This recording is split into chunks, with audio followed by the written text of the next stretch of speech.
Let's do this then! Motion to compel!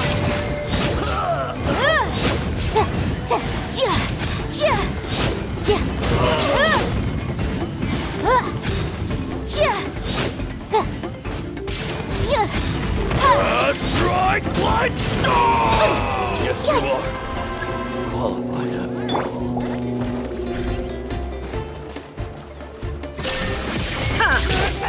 Inazuma shines eternal! Let's finish this next time. Bow your head. Let's finish this next time.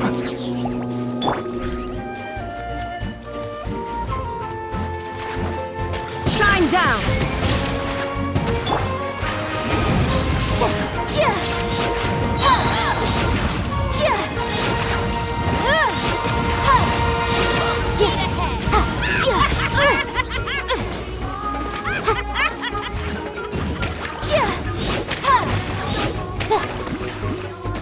The law has loopholes.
Incinerate!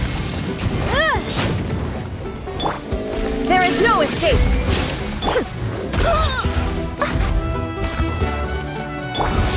Be sanctified.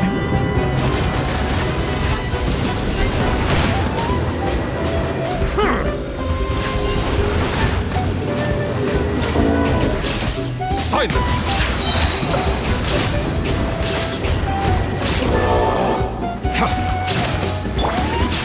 Torn to oblivion!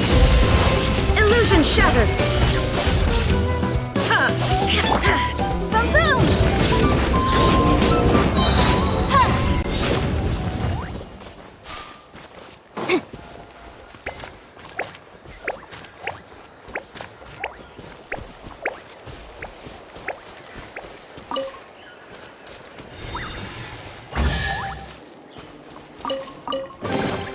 Ooh, we can definitely write this off as incidental gains.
Prepare yourself! Well. Shine down! Here comes another.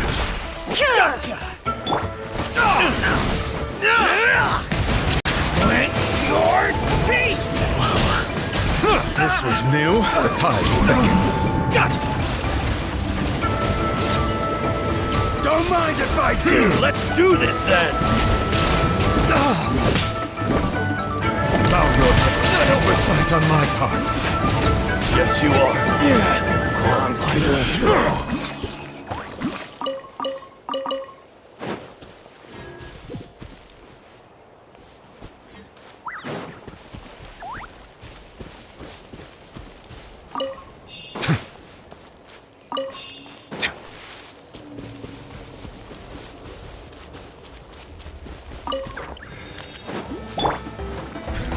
I must leave no stone unturned. You get careless. Illusion shattered!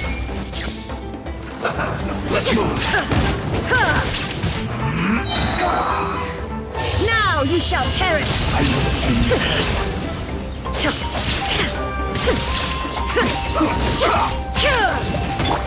Silence!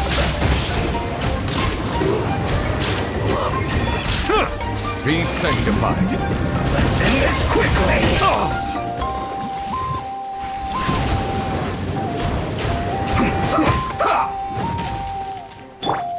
Incinerate!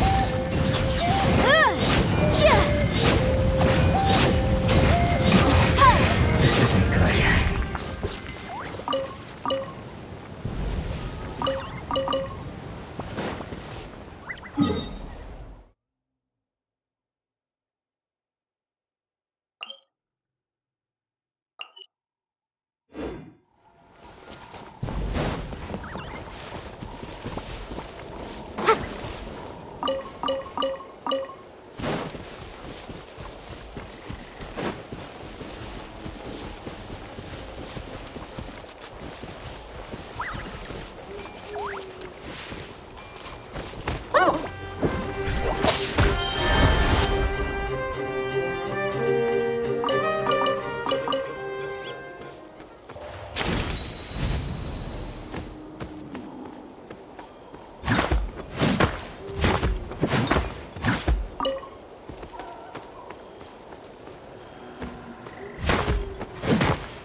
Watch Calm me! down! Let's finish this! Courage. Steady as stone.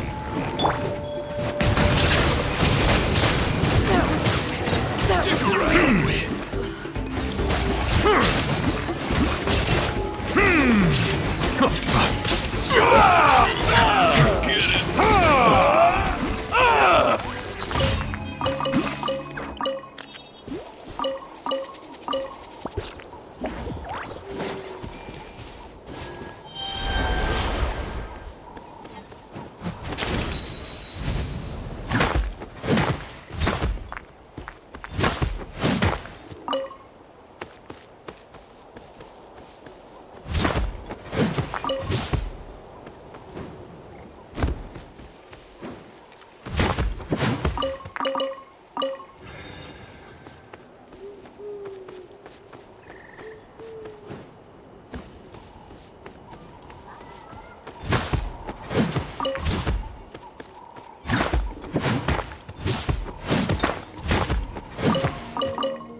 To oblivion!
Astra Abyssosk.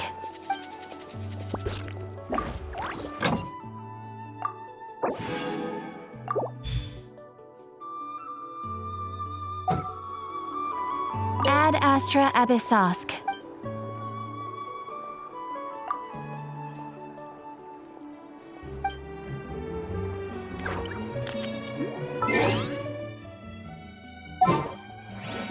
You might want to get a guide if you're not.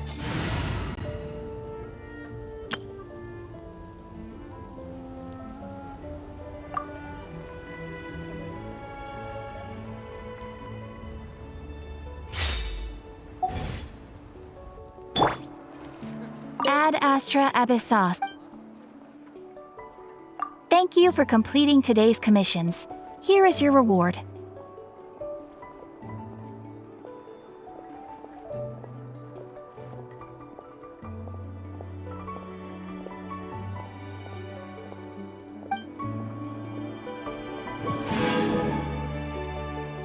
The biggest one in history.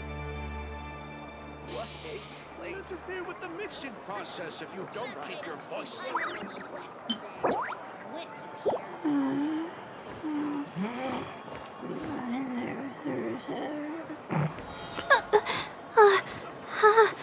How did You I might want to do get a that? guide if you're not familiar with the area. The biggest one in history.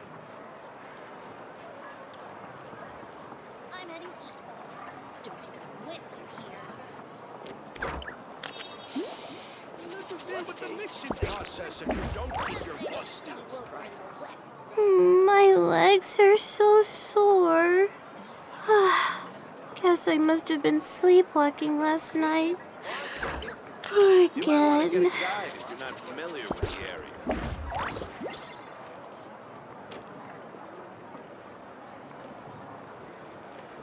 I'm heading east. Don't you come with Interfere with the mixing process if you don't keep your voice down. Okay. You might want to get a guide. The ability to not get lost some sort of talent? Rebooting.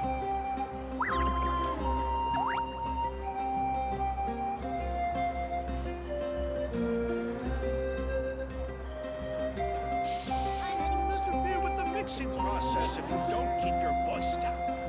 What a place.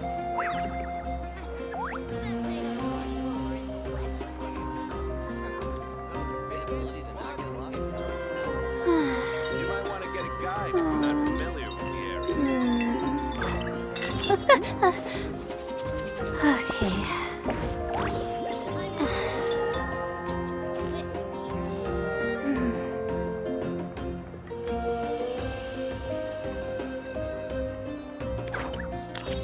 Interfere with the mixing process if you don't keep your voice down. You might want to get a guide. Even when we're not looking up at the stars, they're always there.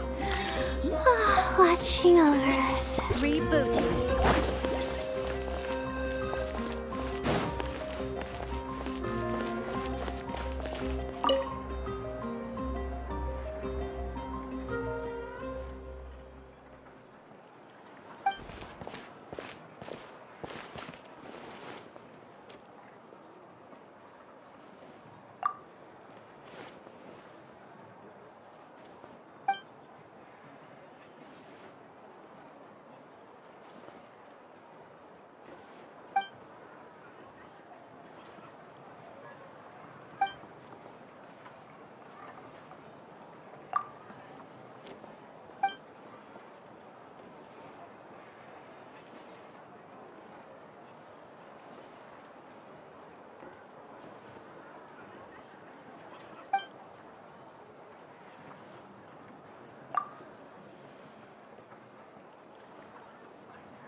process gone this time.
The biggest one in history.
The hunt begins!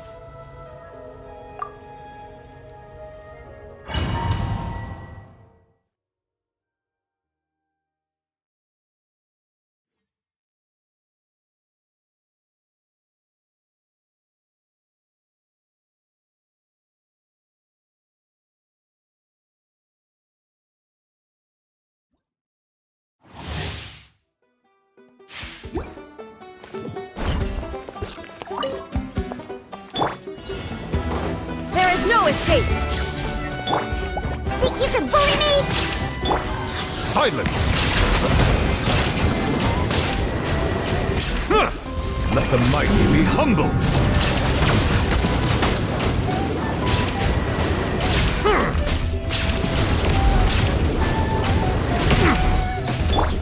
Shaken and stirred! Can't handle your drink, huh? Inadmissible evidence! The room!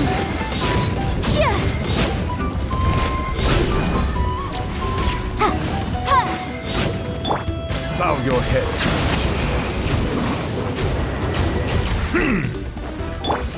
Illusion shattered! Ha!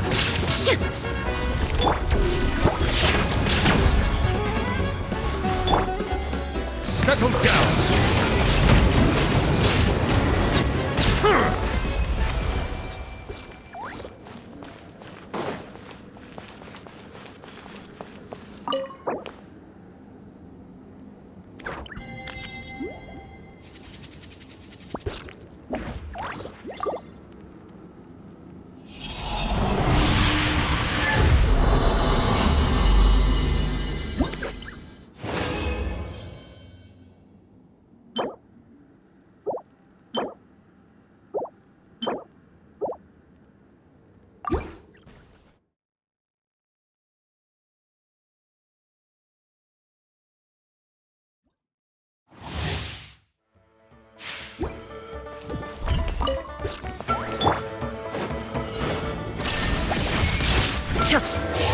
ye shall perish!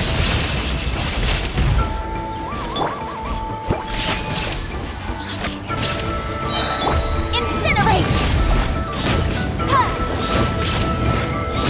Chia!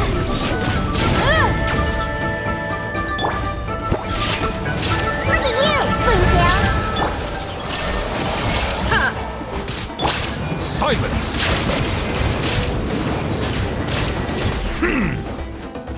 The tides beckon.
There is no escape! Inazuma shines eternal! Think you can bully me? Time for your arraignment! Motion to compel! Chia! Chia! Ha! Boom boom!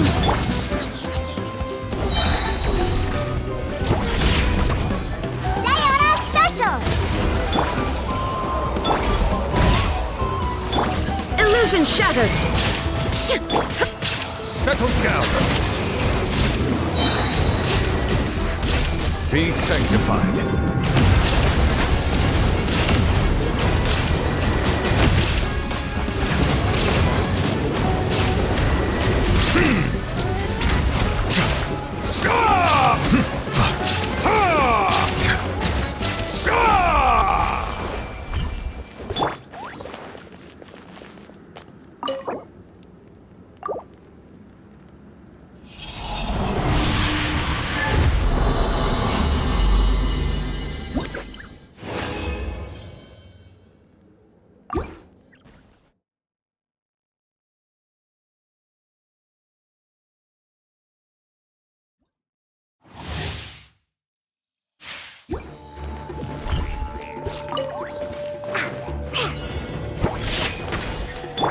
Shine down!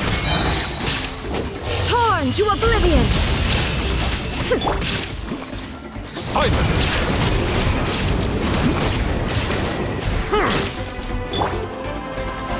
Shaken and stirred! Chia! Chia! Chia!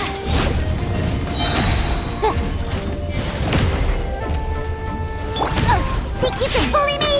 Can't handle your drink, huh? Illusion shattered! Settle down! Let the mighty be humbled!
Shine down!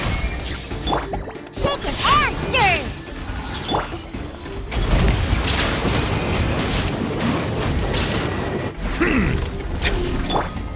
Now you shall perish!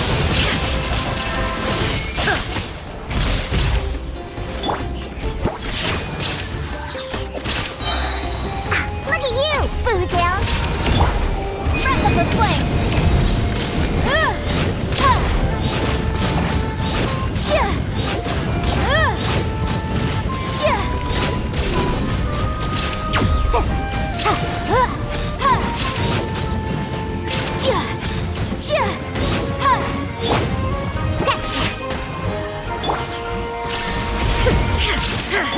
Silence! The tides beckon.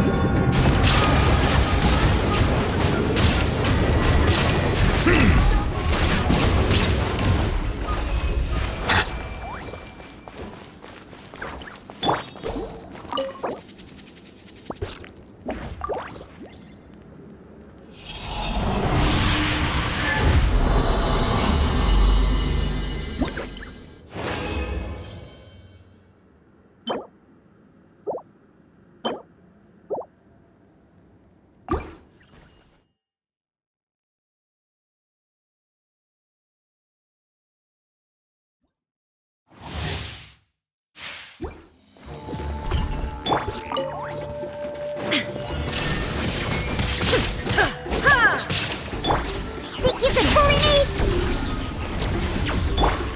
Motion to compel!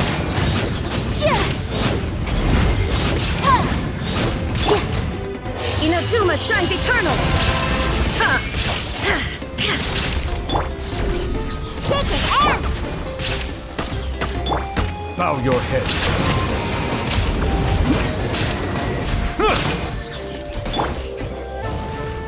Diana Special! There is no escape! Settle down. Let the mighty be humbled.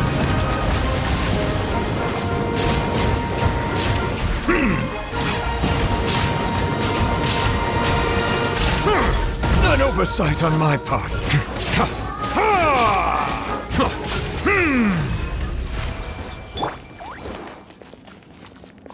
I'm here.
Let's go, let's go!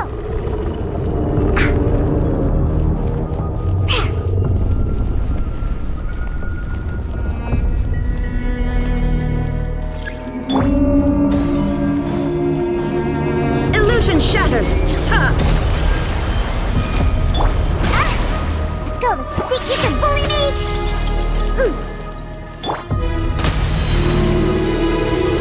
Incinerate! Inadmissible evidence!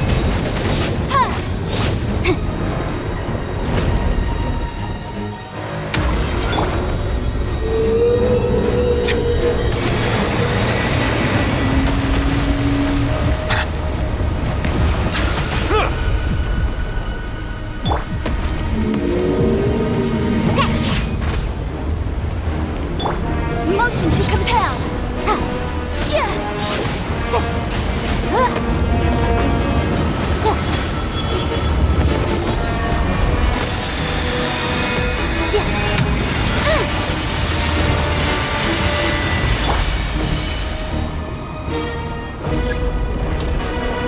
There is no escape!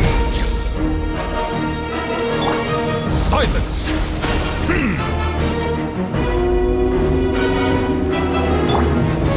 Shaken and stirred! Shine down! Boom!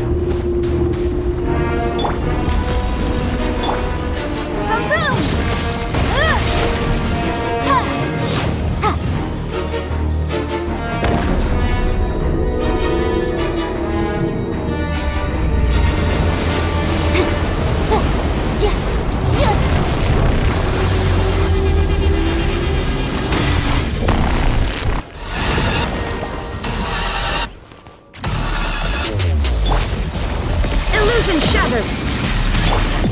Motion to compel! Keep within the law!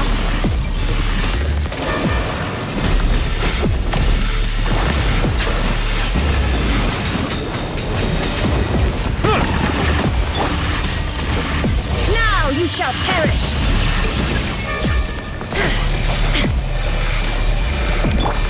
Think you can bully me?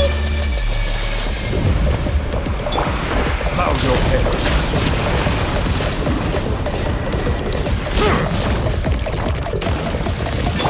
Shine down! Shaken and stirred! Silence!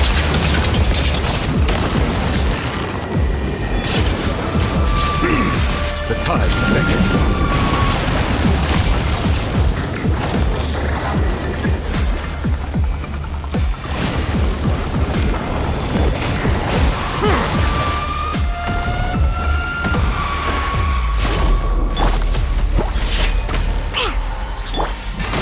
Settle down!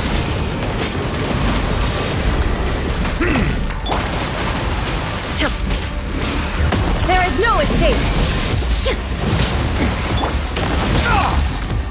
Silence!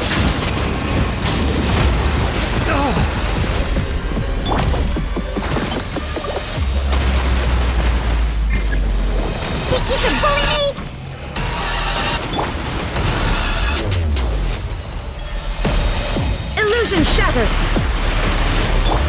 Bow your head.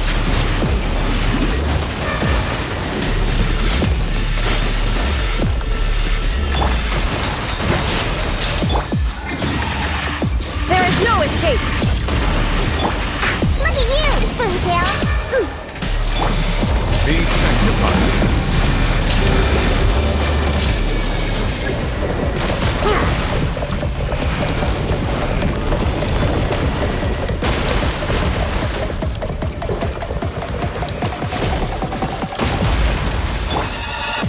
Illusion shattered!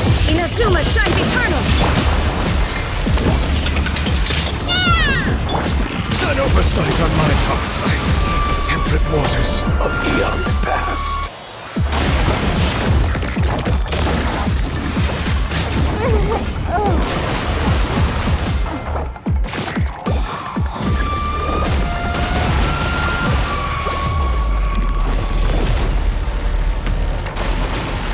Boom boom! The rock has loopholes.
Illusion shattered!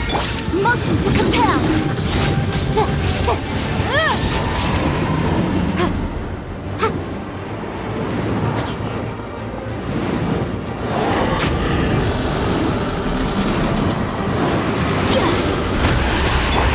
Shine down!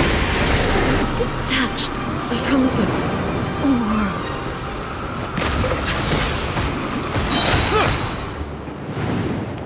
Let the mighty be humbled!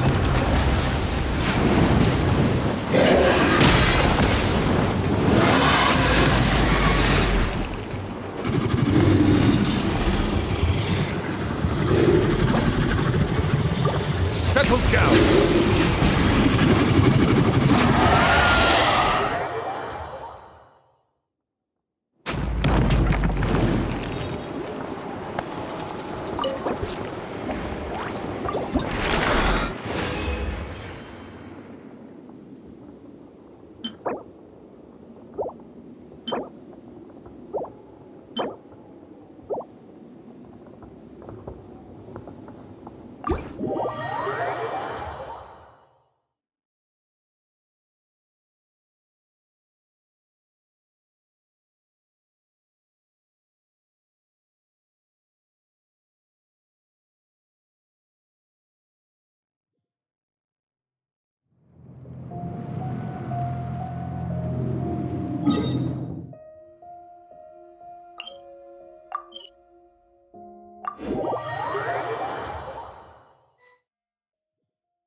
I see the value in my...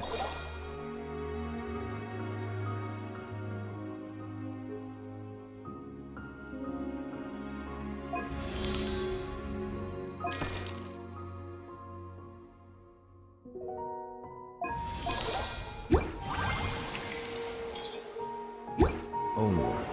But I also see the meaning in all the...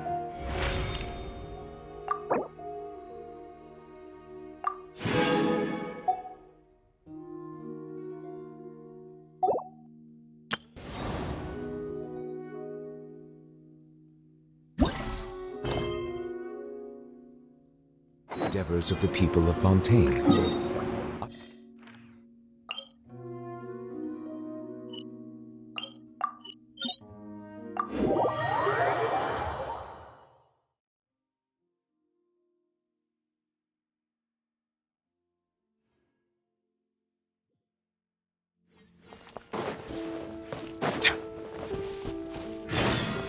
Bow your head.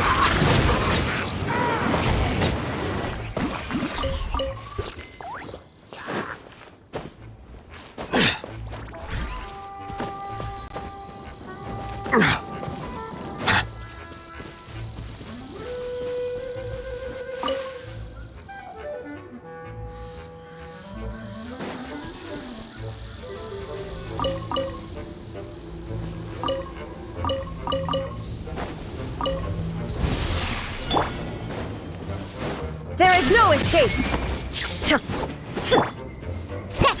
You're open!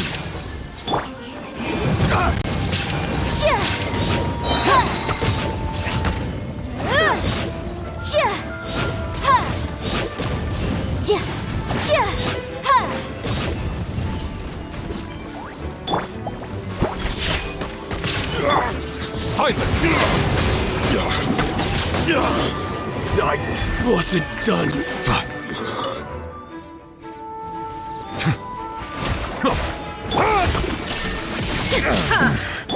The hunter becomes the hunted.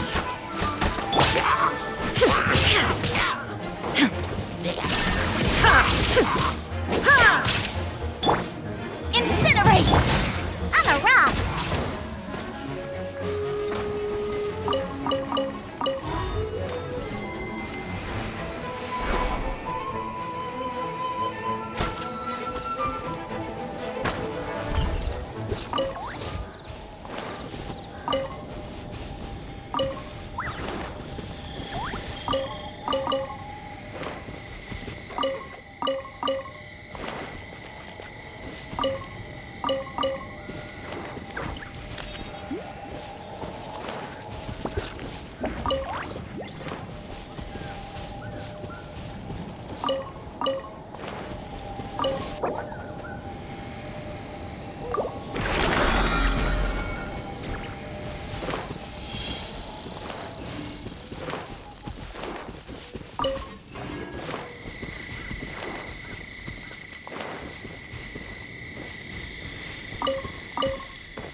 Illusion shattered!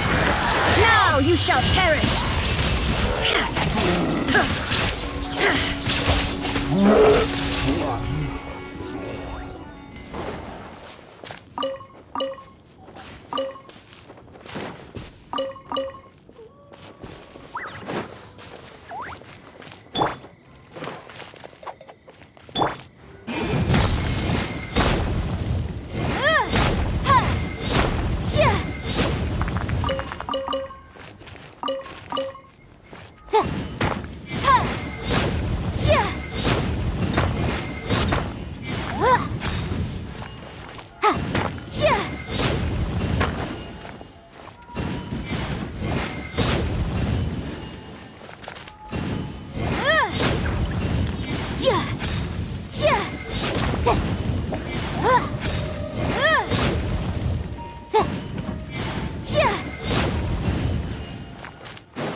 Ready for a rehearsal?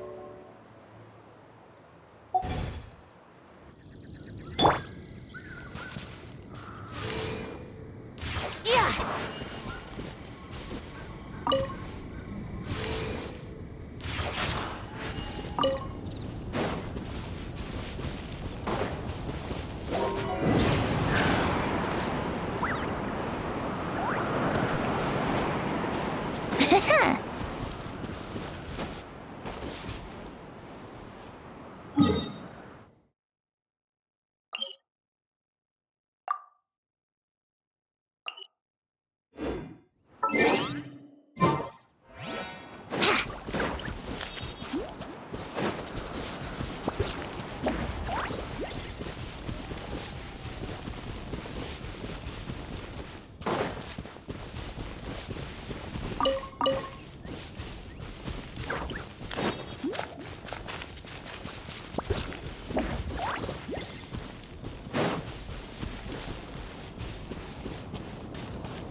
Brace yourselves.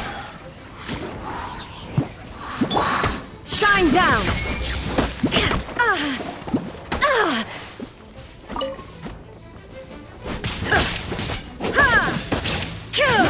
There is no escape!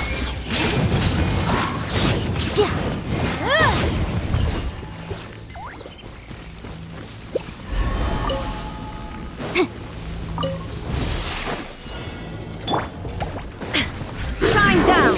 Torn to oblivion! Think you can get away? Here we go! Wouldn't gliding be faster? Time for your arraignment! Boom! Ha! Chia! Ha! Ha! Chia!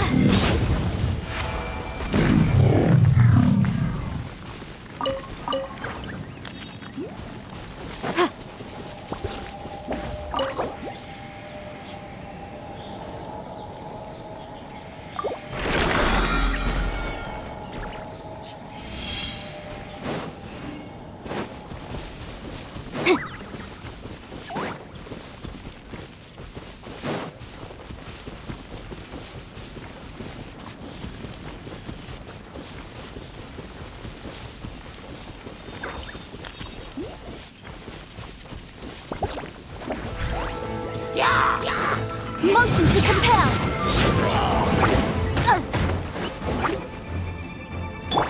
Yahoo! Yeah. Time for takeoff. Yeah.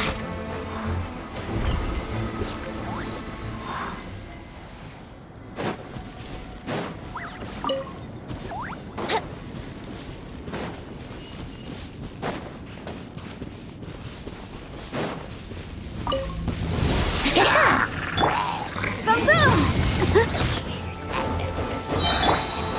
There is no escape!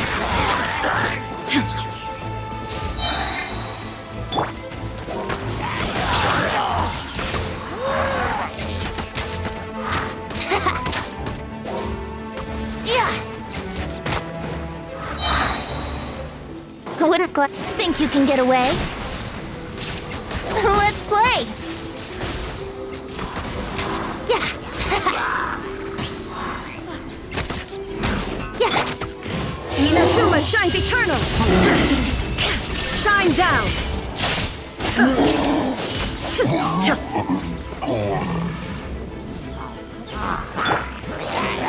Yeah. Time for takeoff.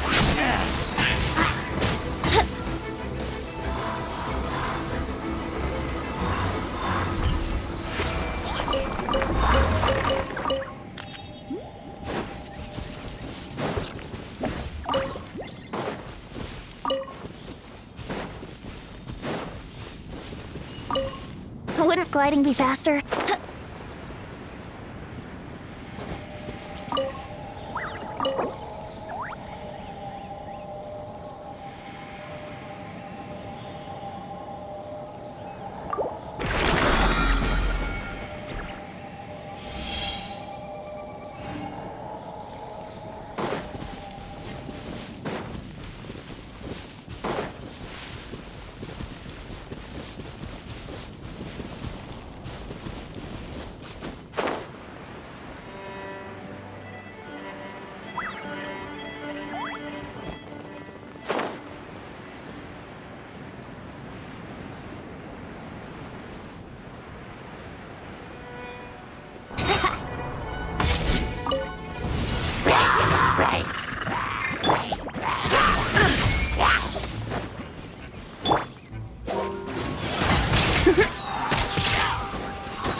Illusion shattered! Torn to oblivion! Think you can get away? Here we go!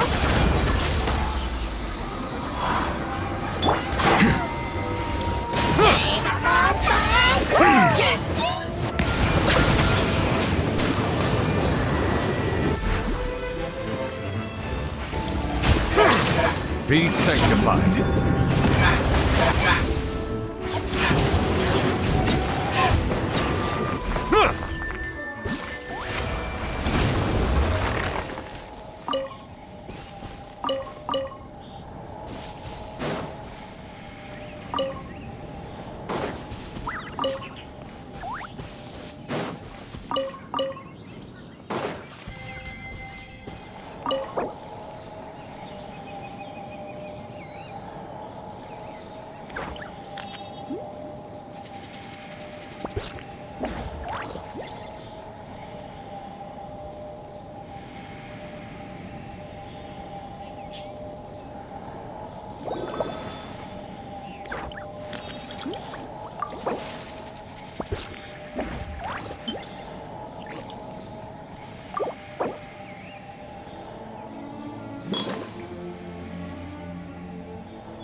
Settle.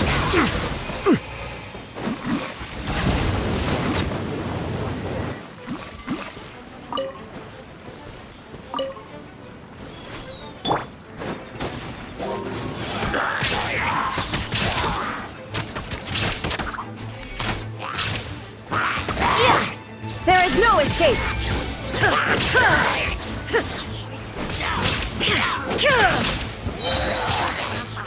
Now you shall perish!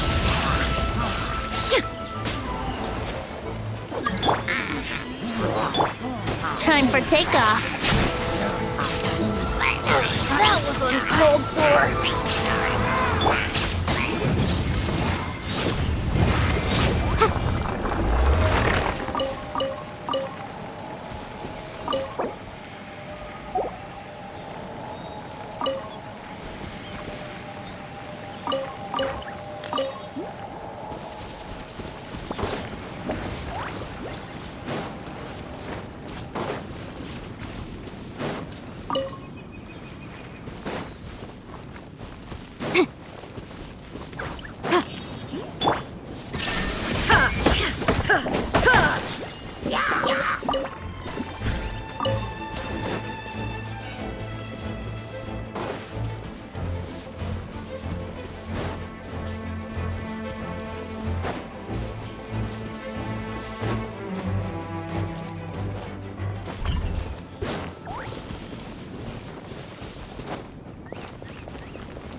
Shine down! Silence!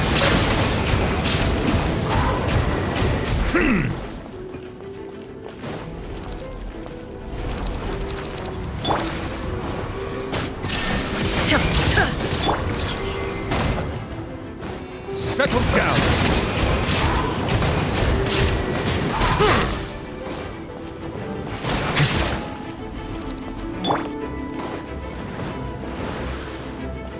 Illusion shattered! Invisible evidence! The room!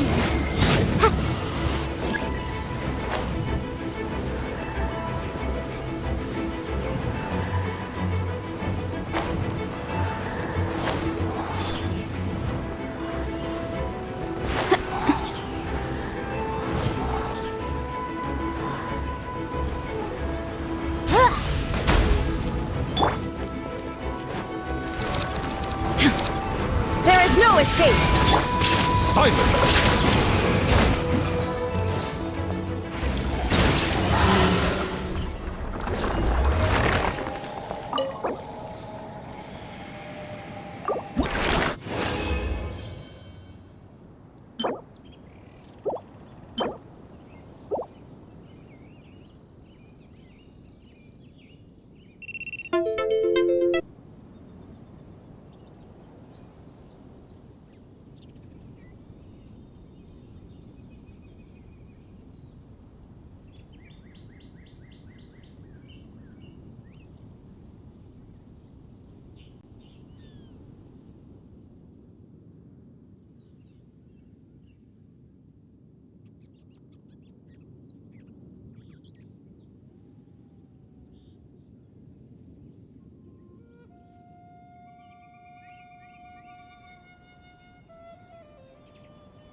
Melusines are beautiful creatures.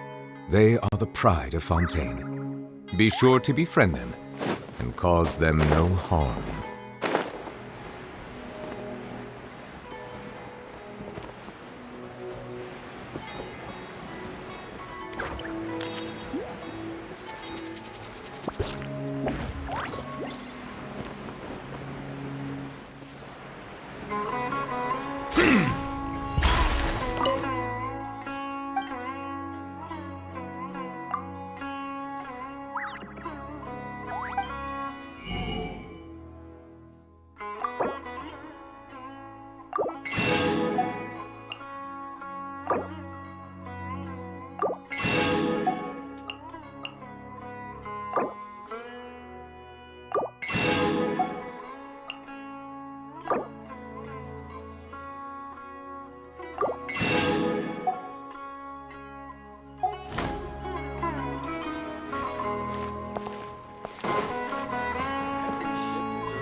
Water comes in many flavors to the discerning palate.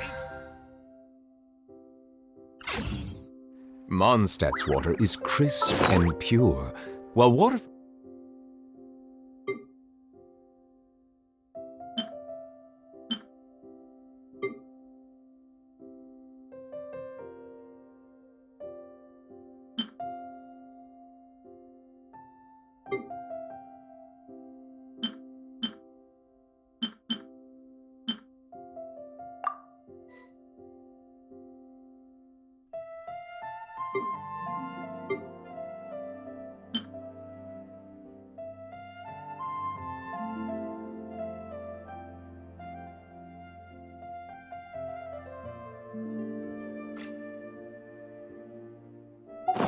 Liyue has an enduring aftertaste.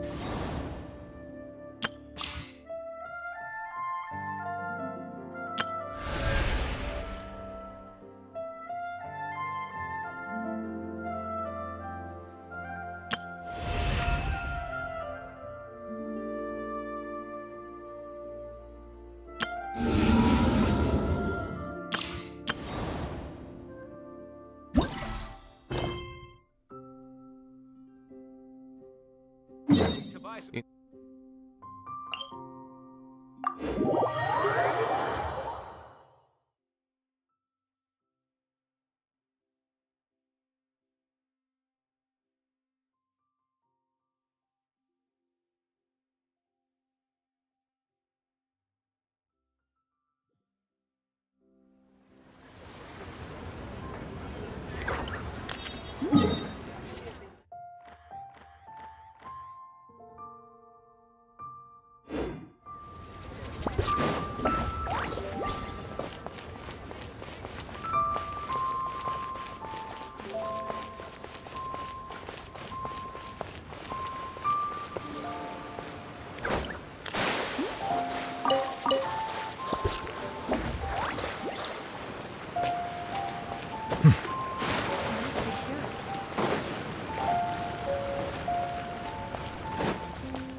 Oh.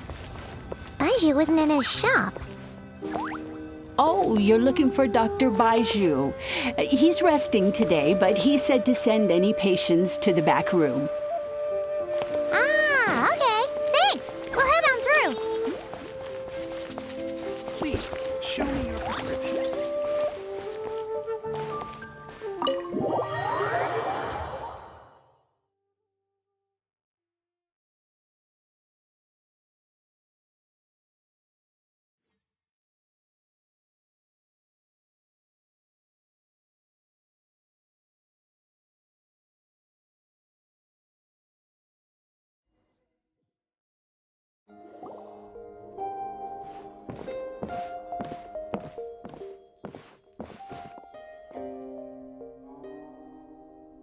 Traveler, Paimon, welcome. What can I do for you? It's the Traveler. He looks absolutely beat these days. He has these huge dark circles around his eyes, like he hasn't slept a wink. And he keeps spacing out. You have to call his name several times before he snaps out of it. What do you think it is? Is he sick?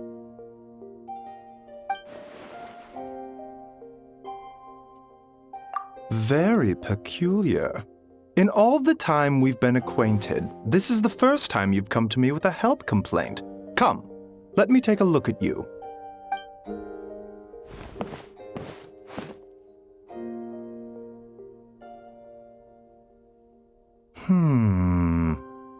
Okay, Paimon does not like that expression, Baiju.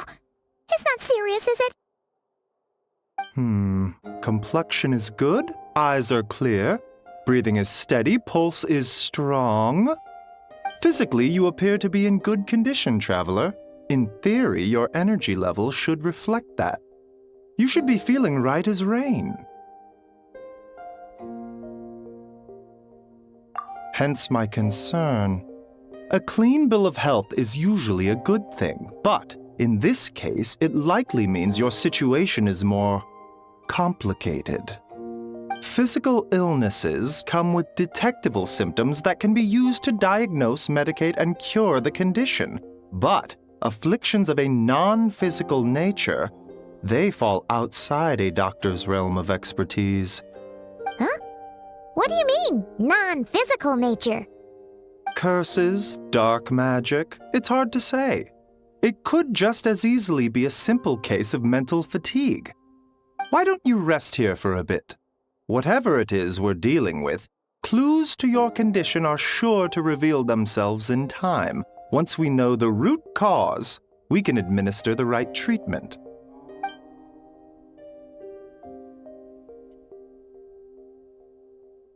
In the meantime, Changsheng and I will review the relevant literature for afflictions that present with mental fatigue.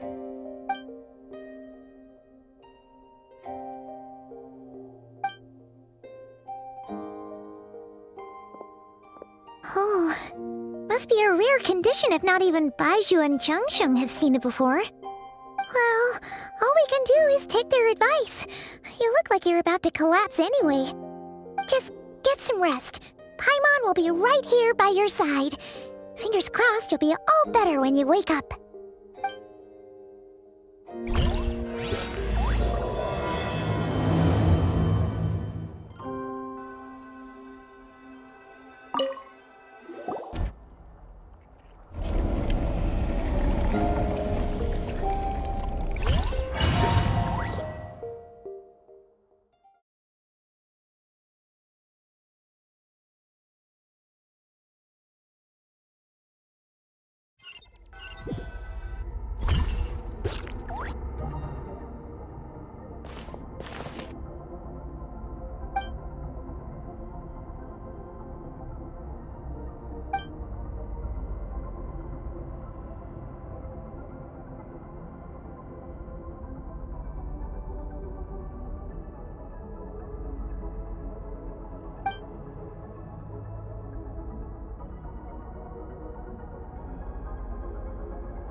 Traveler!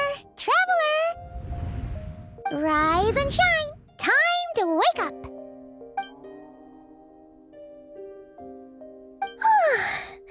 For once, you're making Paimon look like an early riser. It's already afternoon. Hopefully all that sleep did you some good. Feeling any better? A cut? What? Did you scratch yourself in your sleep? All right, let Paimon take a look.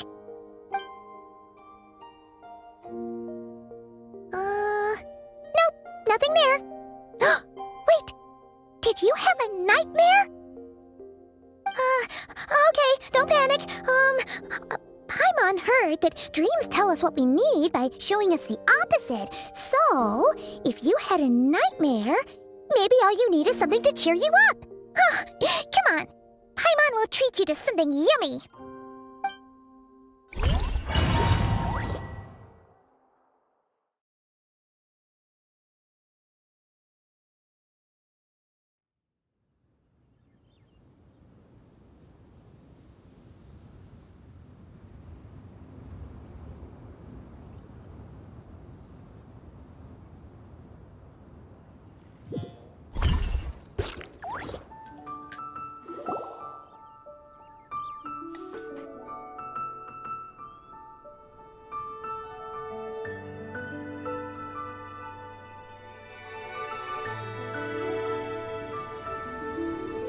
What?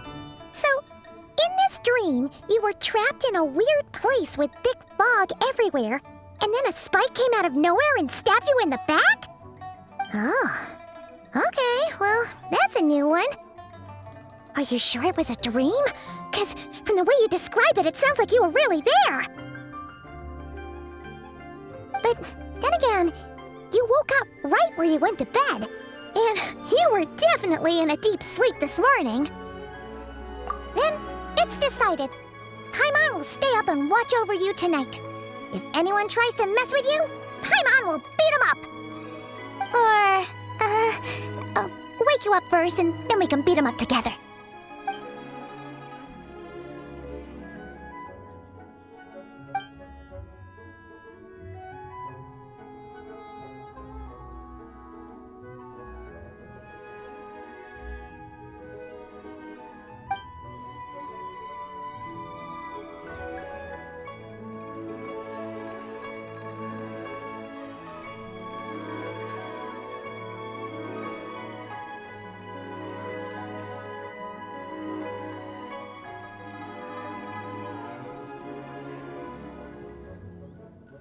Something is missing.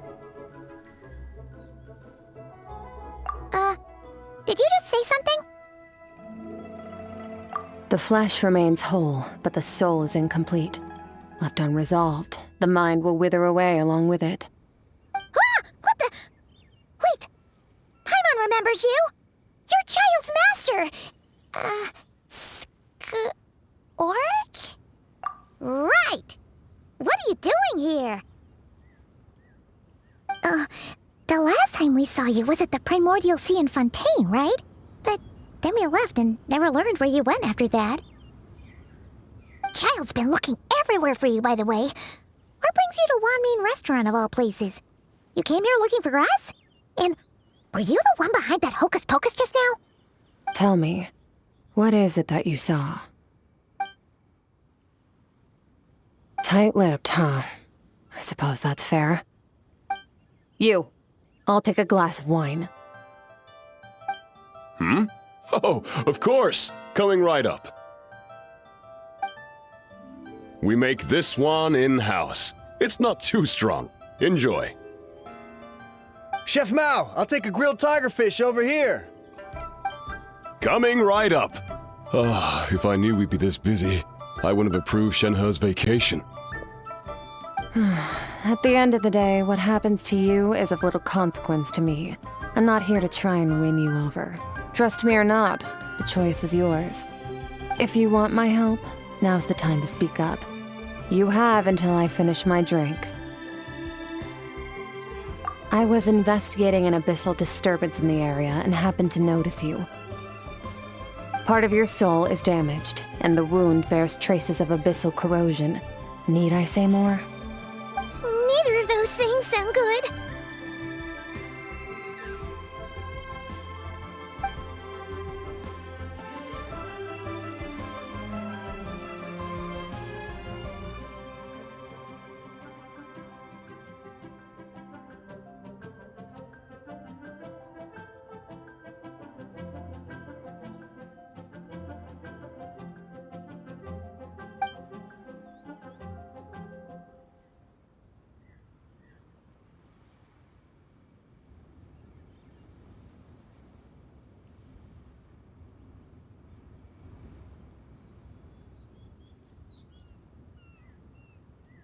Well, should we trust her?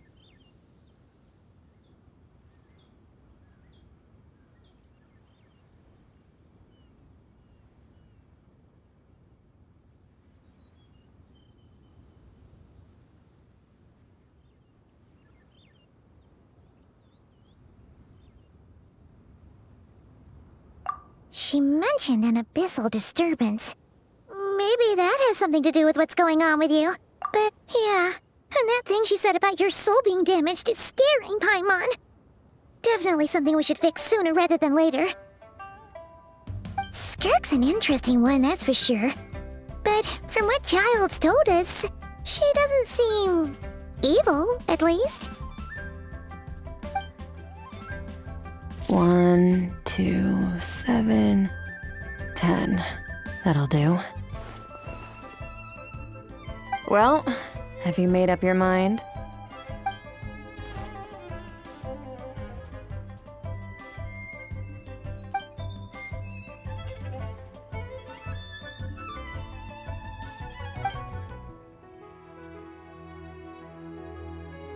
So that's all we know, Miss Skirk. Ma'am, can you help us? So, you couldn't disperse the fog. I understand. Come find me in the Guili Plains when you're done here. Oh, and I left cash for the drink on the table. Settle the bill for me, will you? Oh, okay. Huh? She disappeared!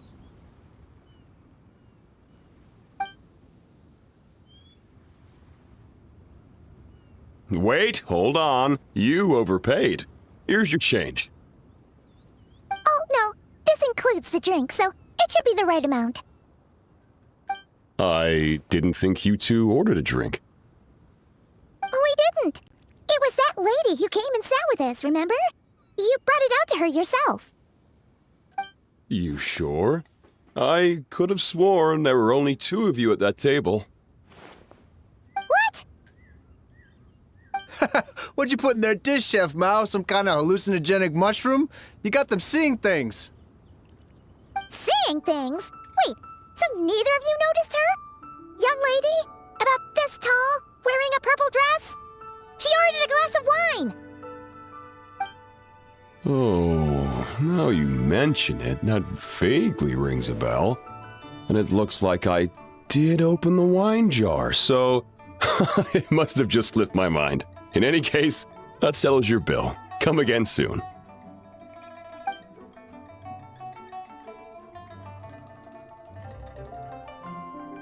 Coming! Okay, what was going on there? It's like they didn't remember Skirk being there at all. Even Paimon was half convinced we hallucinated the whole thing. But that Mora she left for us was definitely real.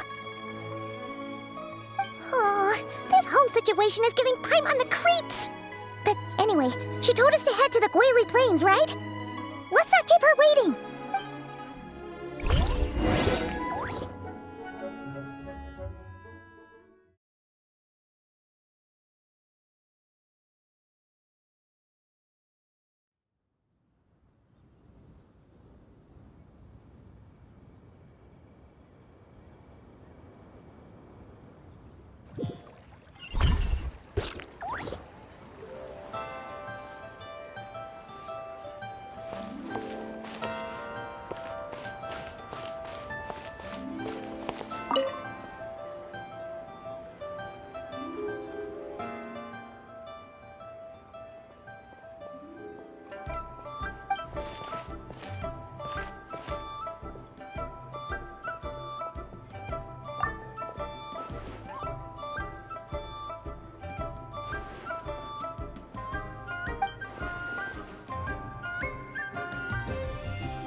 are all these rift hounds doing here?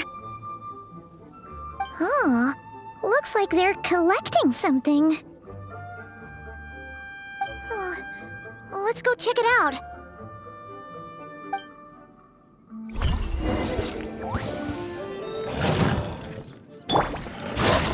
Illusion shattered!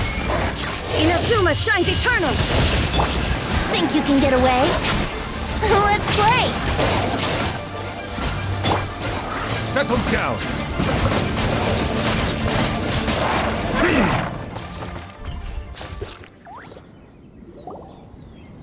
So, this is what they were collecting. It looks kinda like... Yeah. What is going on here? From the moment they are born, all beings with great power have an impact on this world. Even if their body is sundered and their soul extinguished, their influence remains.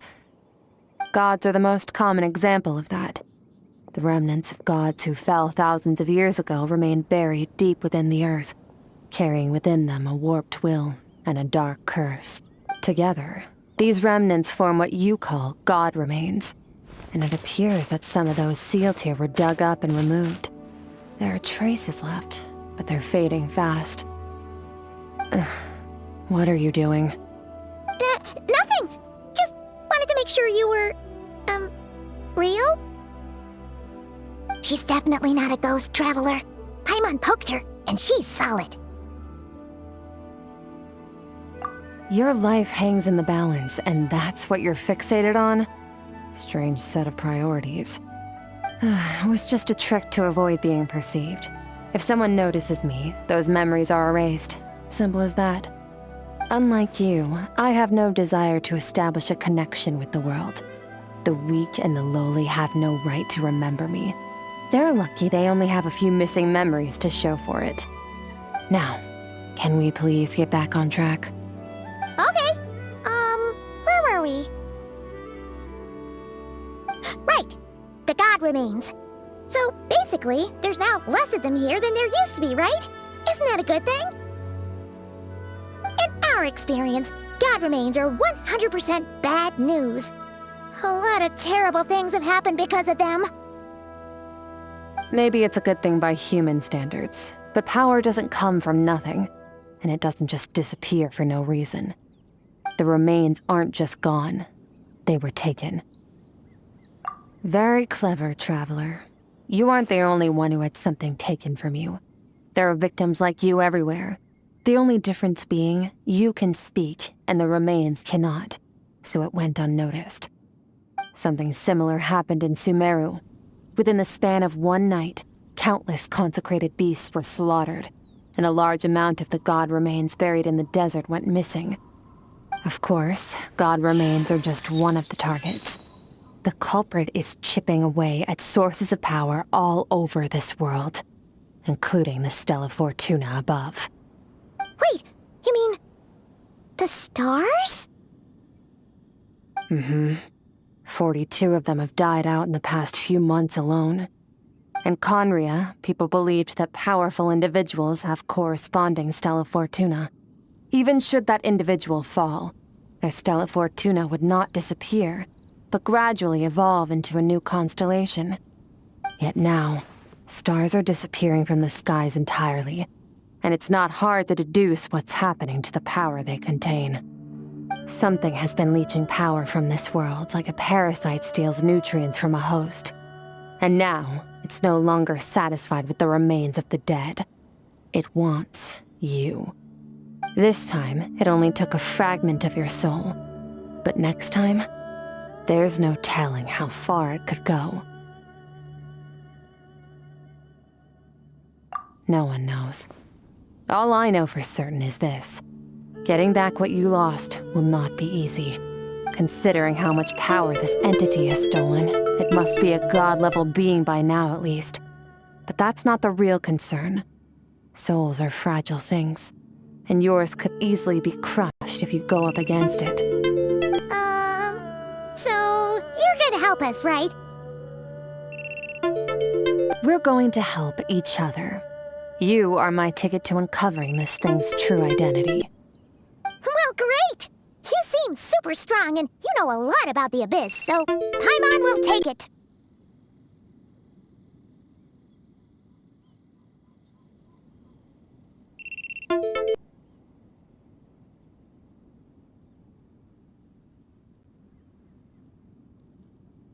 Don't get all mushy on me.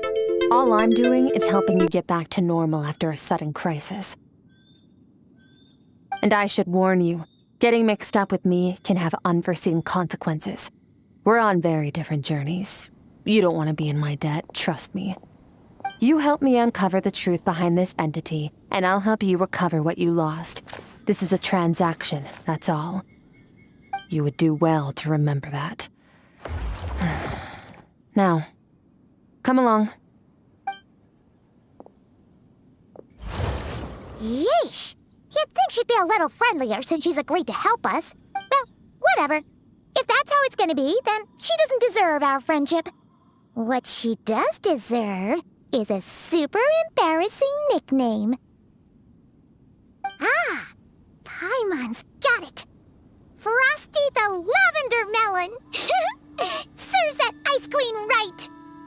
Anyway, the important thing is that we get that piece of your soul back. So, let's follow her and see what sort of plan she's got.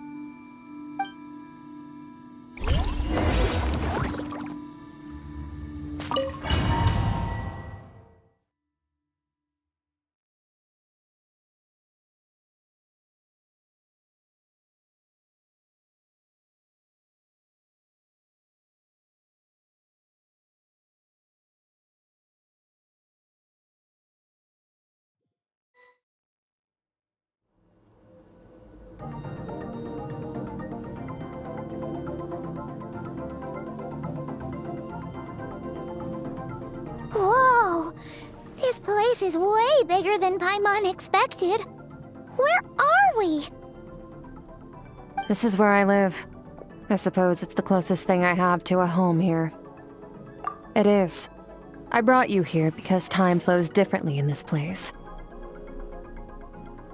I don't know how much Ajax has told you, but when he fell into this space, I mentored him for 3 months.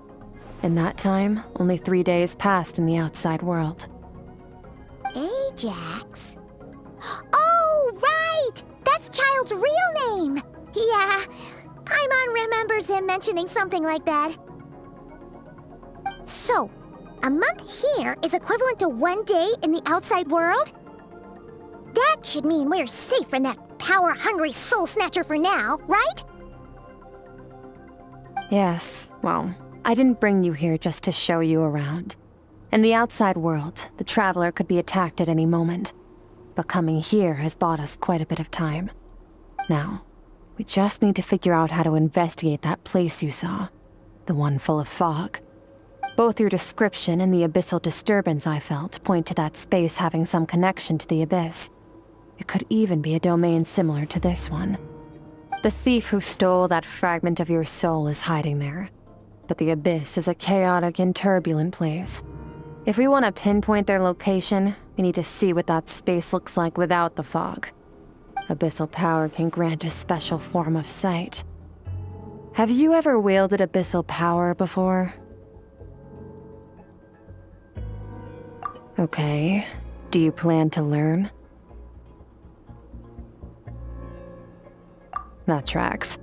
All the information you have suggests the Abyss is something sinister, and that abyssal power is a wild and dangerous force that always spells disaster. And you're saying that's not true? Depends on your perspective. Floods and hurricanes take countless lives too. But if one day you gain the power to control them, what was once a calamity is now just another tool in your arsenal. I'll respect your opinion, though. Just means we have to turn to the second best option. A little abyss crystal that contains my power. Wear it on your head, and we'll be able to perform dream mirroring when we fall asleep. Dream mirroring? It means experiencing whatever the other person is dreaming. Everything they see, think, and feel.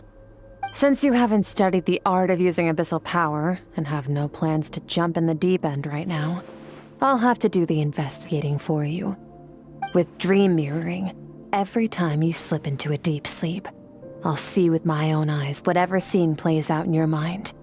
Then, I can guide you through the dream environment, and we'll take back what was stolen from you. Huh.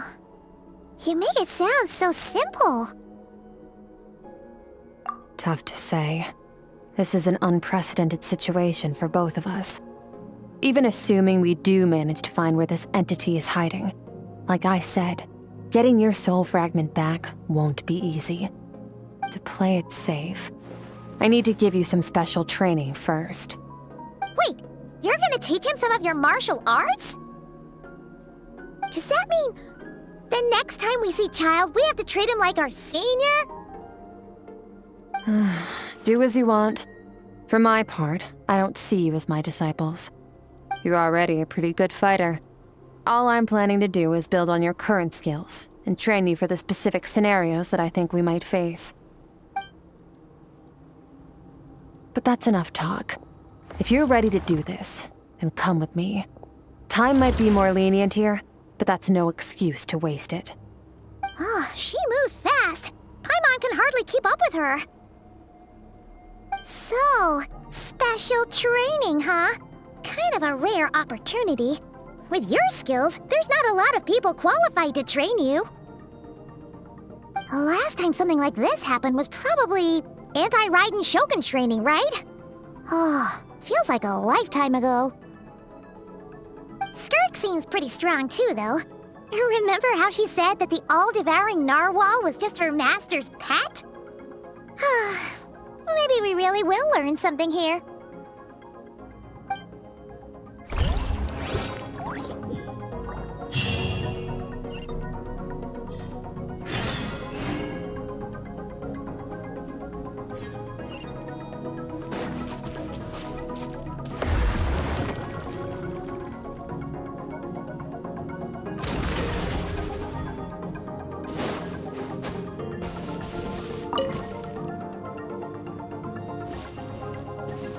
Ready?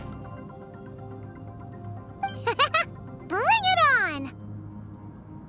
Your training will be split into 3 stages. Testing your blade work, elemental abilities, and reasoning skills. We'll start with blade work. You're no rookie in this area, so I won't bore you with the basics. During your long journey, you've no doubt sparred with a lot of talented sword fighters. Consciously or not, you will have picked up all kinds of techniques from them. You bet! There's Kaya, Master Jean, Kuching. Oh, and Kazuha, Ayaka. Yeah, we've met sword masters like you in every nation we've been through. You sparred with a bunch of them too, right? Nice to know it's all gonna come in handy now. Don't get too smug. In sword fighting, techniques alone are not enough. You need a cohesive system to bring it all together. A style or school of fighting. To use the human body as an analogy, your style is your skeleton, the foundation, the framework. Techniques are the muscles and other flesh attached to the bones. This is where your strength comes from. Improving your sword fighting is like growing that body. If your frame got bigger and taller, but you didn't add any muscle mass, you'd be weak and flimsy. Then again, if you packed on pounds of flesh without a big enough frame to support it, you'd end up bloated and unwieldy. You need to do some introspection. Take a good, hard look at your past experiences and figure out which parts of what you've learned are just techniques, and which parts can be used to form your own system of blade work. Only then will you get the full utility out of all your thoughts and observations along the way. Only then will every strike you deliver make perfect sense. Wait, is that it? Paimon thought you were gonna teach him some cool new moves. Like when you went swoosh and opened a tunnel to another place.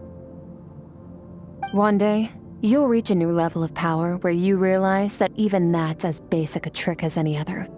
But right now, our sword styles are so wildly different that teaching you mere techniques is pointless. There are no shortcuts in the pursuit of power. Failure is your best teacher, and rigor is your coursework. That's all I have to say. Time to make a start. Train until you're satisfied with yourself. Now focus. Destroy the crystal columns as swiftly as you can.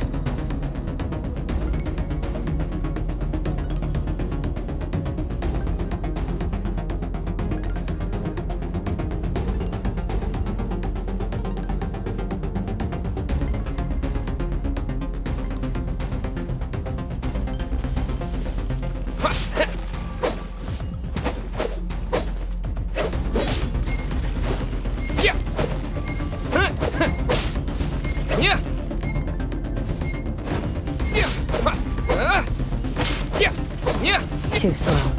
Try again.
This is making Paimon's head spin. Hang in there, traveler!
Stay calm.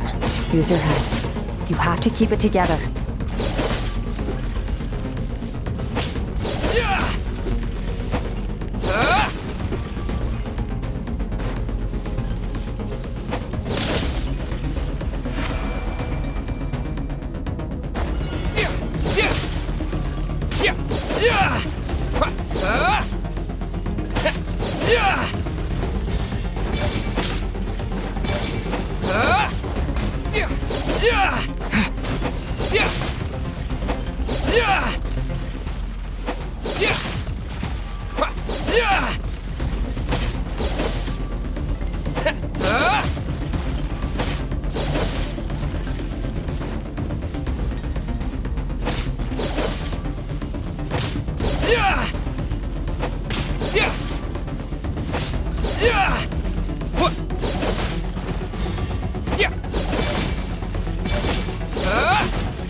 This moment will be frozen in time. Cut to the chase. Consider a moment of true mastery that you've witnessed in another person, and ask yourself, what lies beneath the surface? What's their guiding philosophy? What's their state of mind as they maneuver their weapon? Now take that and practice it right away with speed, skill, and strength, over and over, until your hand is one with your mind. This is the only path to true growth. Step on up. Dance with the waves.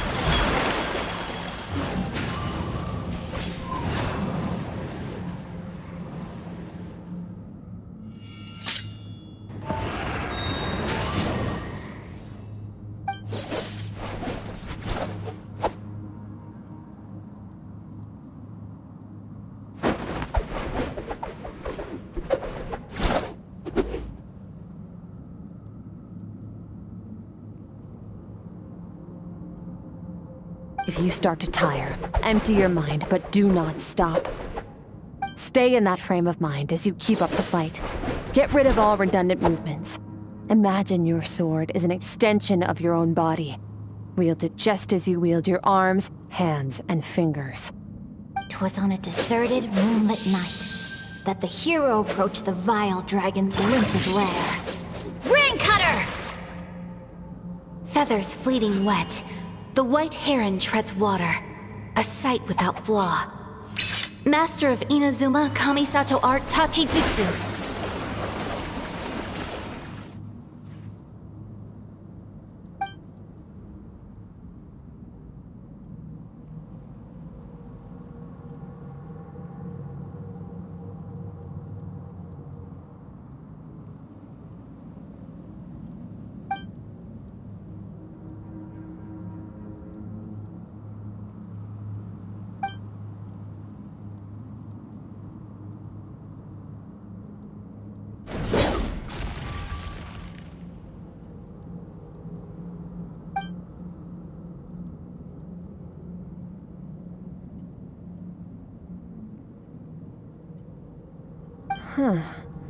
Looks like you've made some real progress.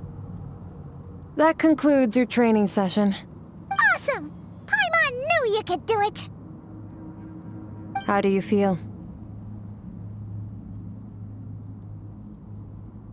As you should be. Time flies when you're training hard. You've actually been going for several days now with no rest. Yeah, meanwhile Paimon's had a whole bunch of naps. But you were so focused, she didn't want to interrupt you. Go get some sleep. I'll be doing the same very soon. Let's hope you see that foggy place in your dream, so I can get this investigation over and done with.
Skirk, why are you skipping classes again? We've talked about this.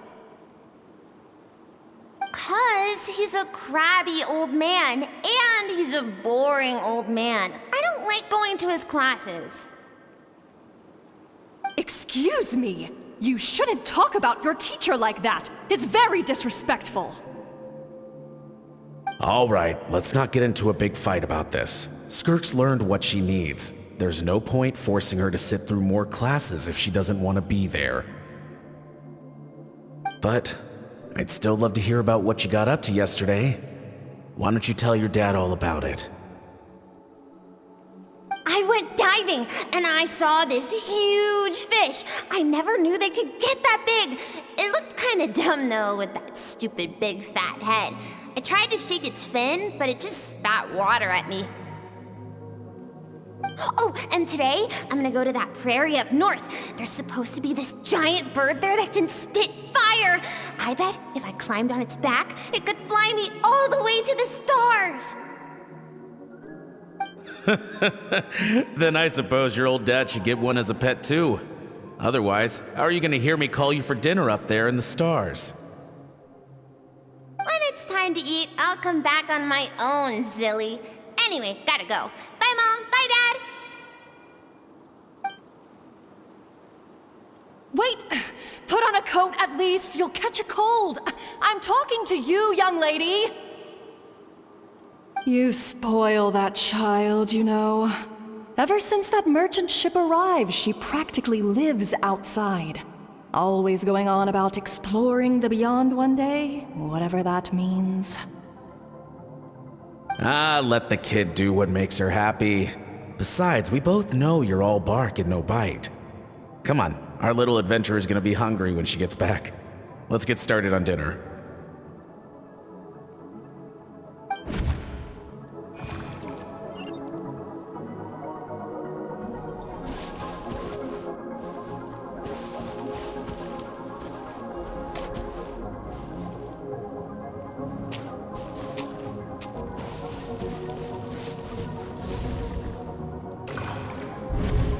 The stars shimmer high above. But what lies lies beyond the stars. Mountains as far as the eye can see, an endless snowy plain, or maybe buildings taller than the sky, like the people from the merchant ship said. I can't be the only one asking these questions. The universe is fascinating. If only I could meet some other people like me.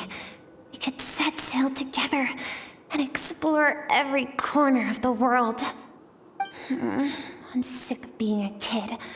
There's so many amazing things out there, and I'm ready to see them all. But for now, I'm starving. Better get back.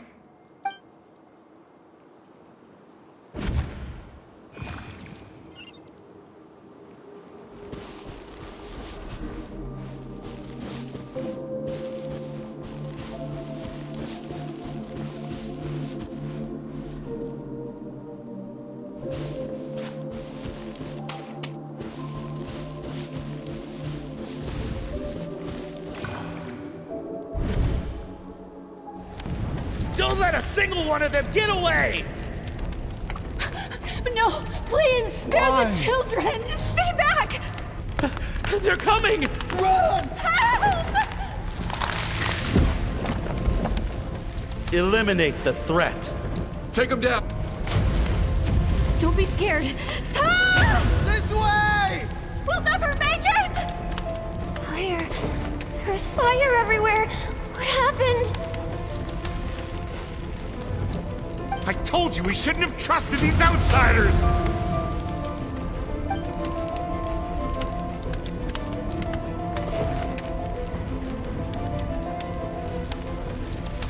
Why are you doing this? What did we do to deserve this? We welcomed you with our finest food and drink, showed you the best our home has to offer, gifted you cloth dyed by our own hands. And this is how you treat us? Run! Save yourselves! Captain, Zone 3 is clear and we have Zone 2 surrounded. Begin extermination. Remember the orders from upper command. No one is to be left alive. Rest assured, sir. We have enough munitions to annihilate these savages and burn their entire civilization to the ground. Good. The only ones who put up a real fight are that man and his wife, correct? What's their status? We shot the man in the ankles and the wife broke her wrist attempting to fight back. They won't be doing much more fighting. They're holed up in their home for now, but they won't last long. To prevent them from making some kind of last stand, we're planning to clear out the other zones first so we can send a bigger squadron to surround them. Well, well. Turns out some of these beasts do know how to use their claws. Now the threat these savages pose will be undeniable. Let them cling to what's left of their lives for a little longer. Once the other zones are cleared, I'll cut off their heads myself.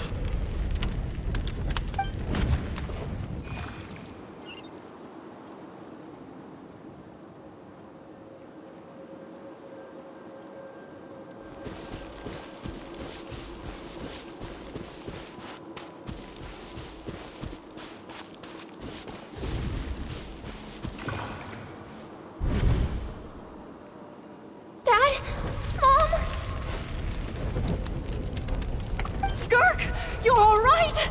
Thank heavens! I'm so happy to see you, sweet girl. But you need to go. It isn't safe here.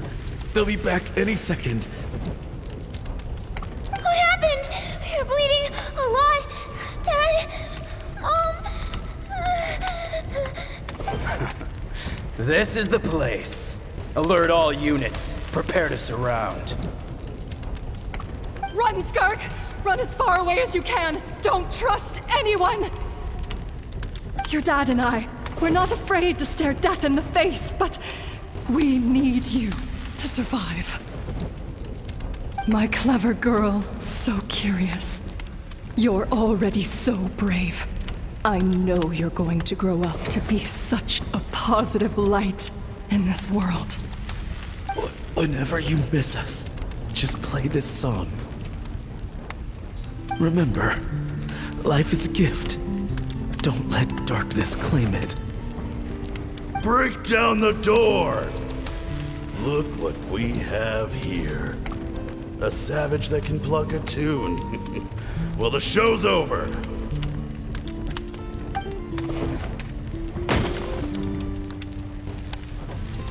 You! Stop singing! Shut it! I said shut it or I'll make you! Fine. Have it your way!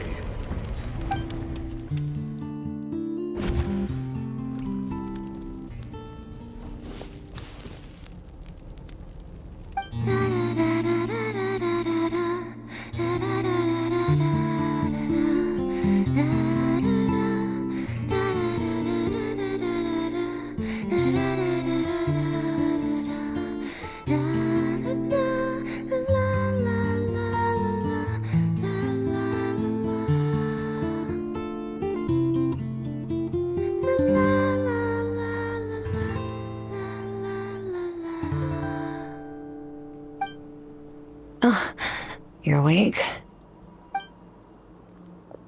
I found a few clues while you were asleep, but it's only a start. Now, time for the second stage of your training. This time, the focus is elemental energy. Come find me when you're ready to begin.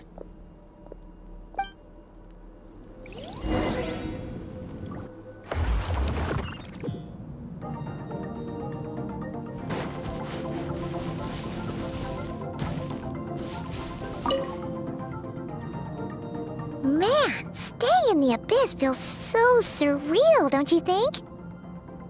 No day and no night. It's like time hardly exists.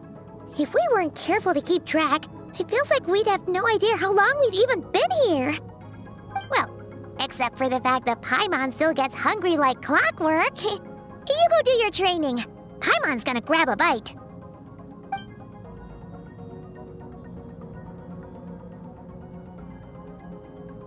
The way I see it, the pursuit of power is divided into 3 stages.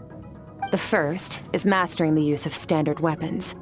Next is learning how to harness natural energy. And after that, you're free to challenge even higher dimensions. The natural energy of Teyvat is, of course, elemental energy. But that's not my area of expertise. I draw from a different source of power. Abyssal power, yes. Also known as the power of the Void Realm. My master, Sertologi, is a true expert in that area. After all, he was one of the group of 5 that infamously stole the all-encompassing power of the Abyss, an act for which the people of Conria gave them the epithet, the 5 Sinners. The elemental energy of Teyvat, on the other hand, is derived from the power of the Light Realm. These 2 forms of energy exist in direct opposition to each other. Suffice to say, there's not much I can teach you this time. A keen observation, traveler. Call it respecting local norms.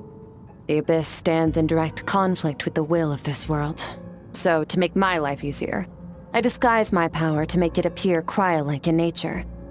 It's a technique I learned from some Conrian ruins, known as the 7 Shifting Serpent. If you ever change your mind about delving into abyssal power, I can teach it to you. So I've heard. You seem to have a knack for removing abyssal power. But is purification really what's going on there? Like I said, power does not simply disappear. Just thinking out loud. Let's focus on your elemental training. That's what's gonna help us if the situation gets tricky. True growth comes from adversity, but only if you make the choice to pick yourself up again every time you fall. So, it's time to push yourself to the limit, and then keep pushing. This is the only way to advance at pace. Use the power of Animo to clear the field as fast as you can!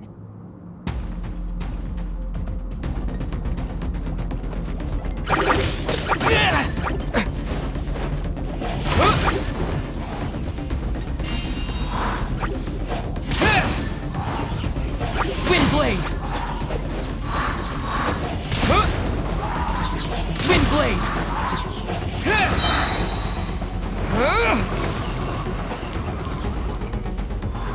Windblade!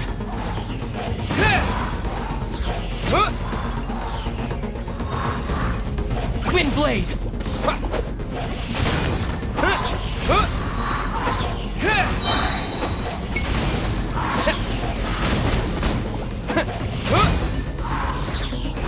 With the wind!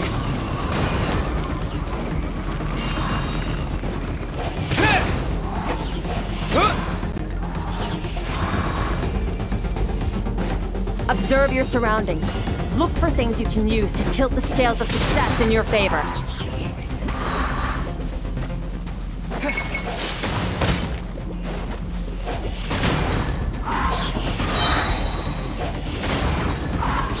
Windblade!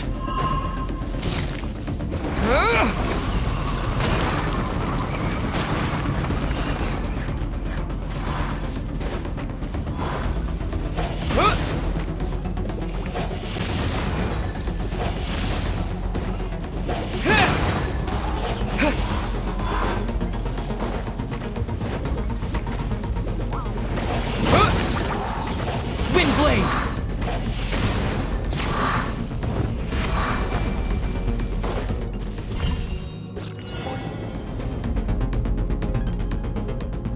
Use the power of Hydro to destroy the spikes.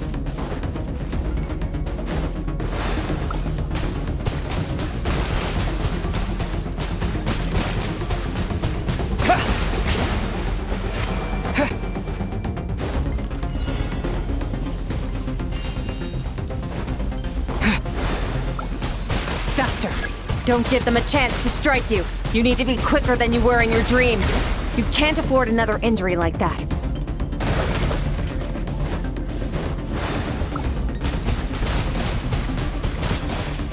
Go!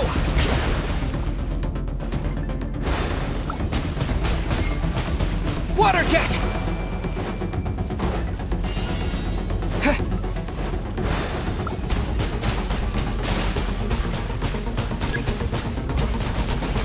Go!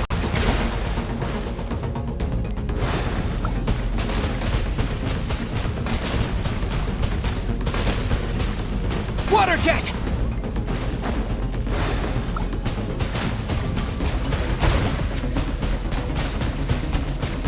Go! Water jet!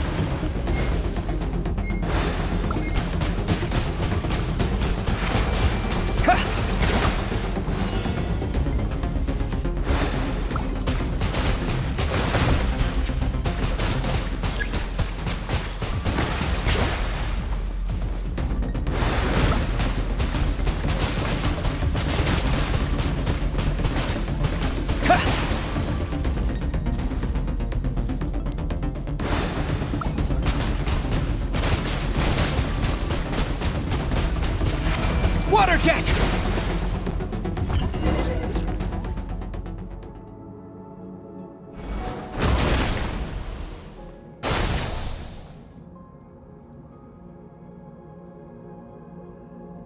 You need to understand what makes you special. The ability to wield elemental energy without a vision and switch between the elements at will. It means your aspirations need no approval from the gods. Your power is not bound by the rules of this world. So be bold. Do not be afraid to chart your own path.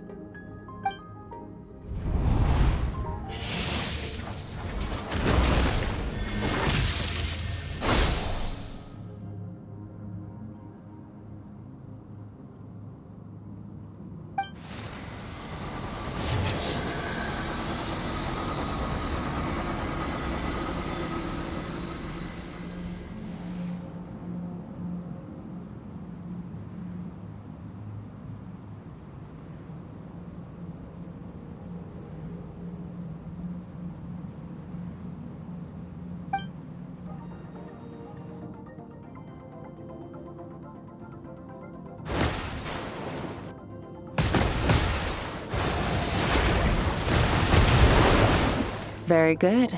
It seems you've reached a deeper level of connection with the elements, long enough for you to lose yourself in your training, which is a good sign. Relentless practice with the elements has drained all your strength. but it's also what allowed you to make progress. Get some rest. When you wake up, we'll proceed to the final stage of your training.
What is the secret to power?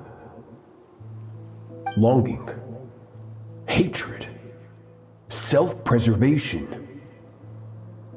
No, the fear of losing those you love.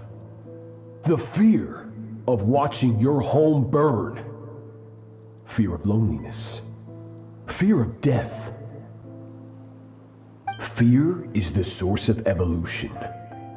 It forces humanity to adapt to their environment and overcome hardship. It is in the process of prevailing over our fears that we surpassed first ourselves and then the rest of the world. That fear is now part of you. It calls on you to evolve. And it is time to answer.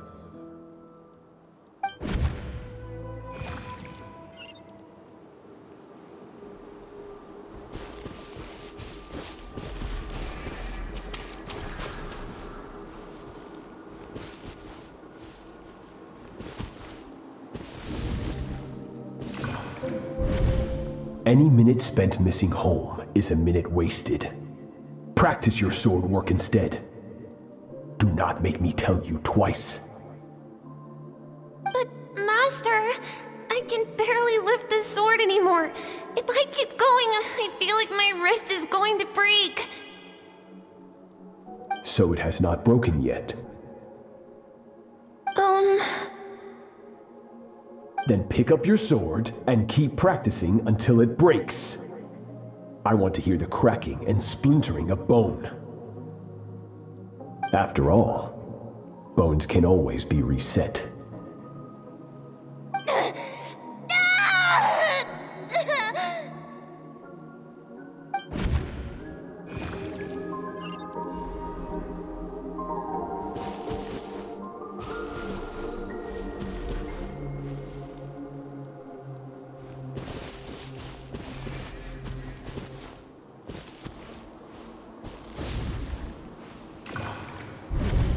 Good Skirk. Once again, you survived. How do you feel? Cold and pain. These are signs that you are adapting to the abyss. Each time the flesh is torn and the spirit crushed, each time you claw back from the brink of death, you become stronger. I now understand why these people sought to destroy your homeland. Your potential goes beyond even what I could have anticipated.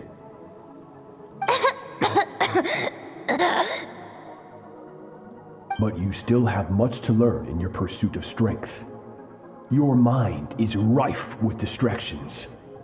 From now on, I shall show no mercy in your training. You must learn to shut out all the pointless emotion, crush the self that makes you weak, and become master over your physical form. Get up, Skirk. Wipe the blood off your face. Cut away the rotten parts of your flesh, and mend what is broken. Then take up your sword.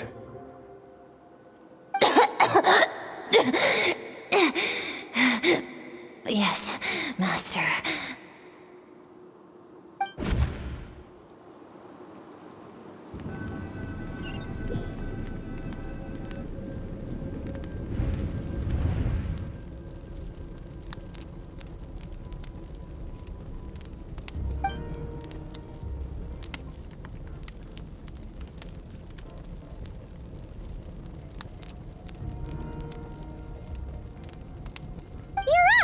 Hopefully you got some good rest. Skirk said to tell you that she's ready to start the final stage of your training whenever you are. So, want to head over now? Or did you want to wait a little?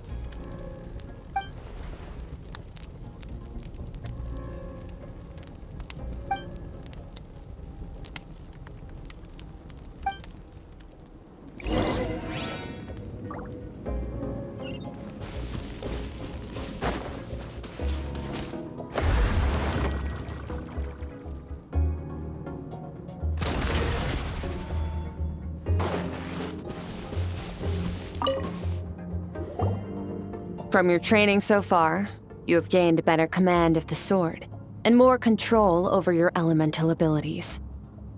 That's only part of it. Experience is the real teacher. Your journey, the friends you have made, the dangers you have faced. These have taught you more than I ever could. Now, it's time to focus on how you react under pressure. You must be able to think rationally, even in unpredictable combat situations. To simulate this, I'm going to attack and you're going to block.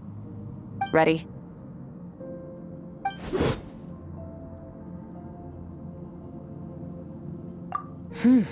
Not bad. That defensive stance looks near unbreakable. Just like your sister. Oh, that reminds me. You still don't know what happened to her, do you?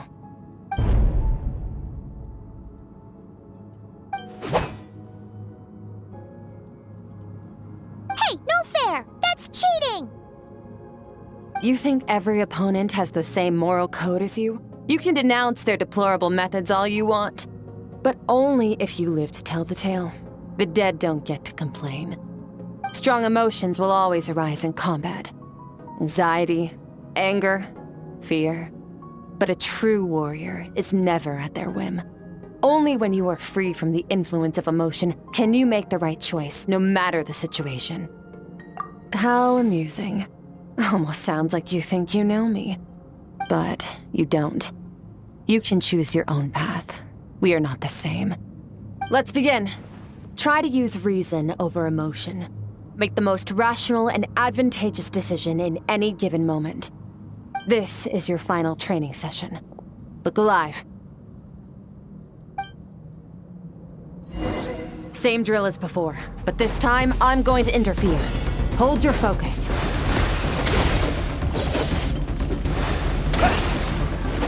Yeah!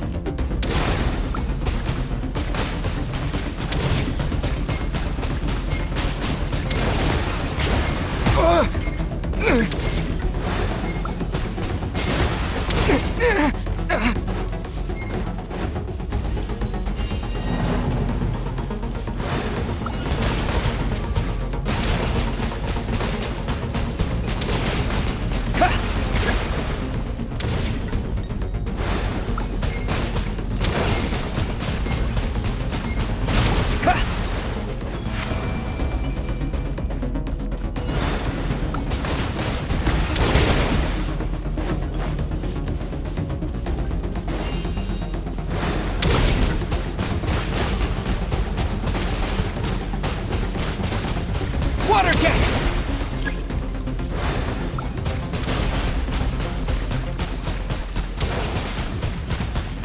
Water jet! Go!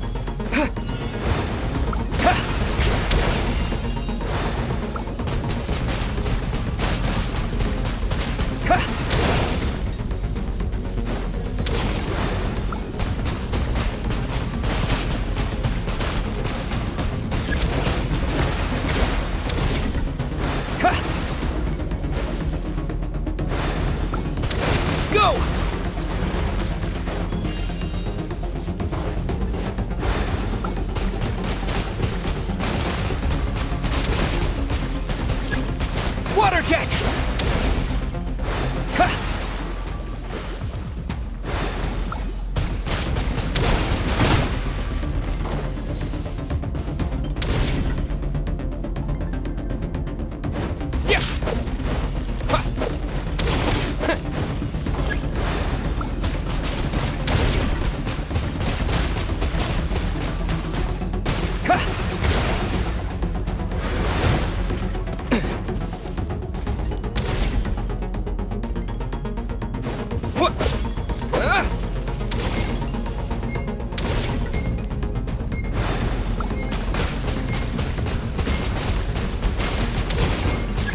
Water jet!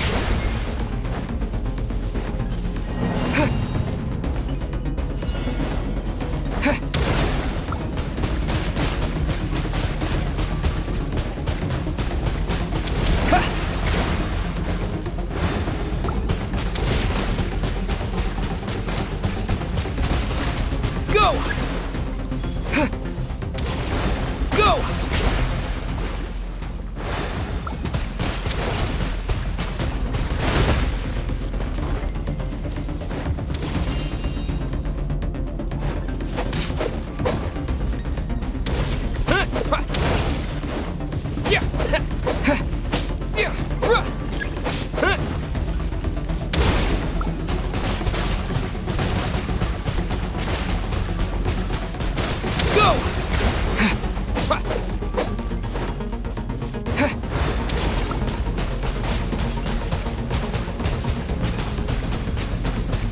Go!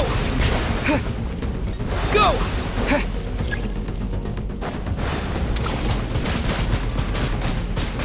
Not bad. Better than I expected.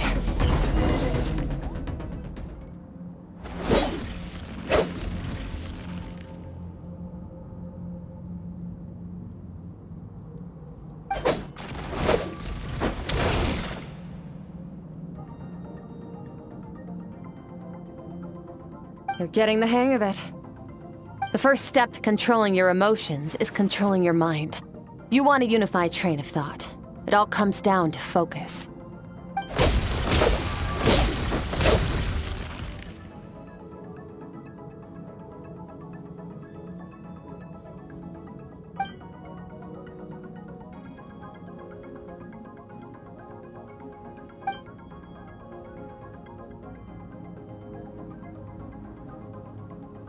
Your mind is rife with distractions.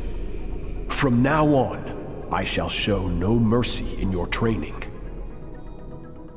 You must learn to shut out all the pointless emotion, crush the self that makes you weak, and become master over your physical form.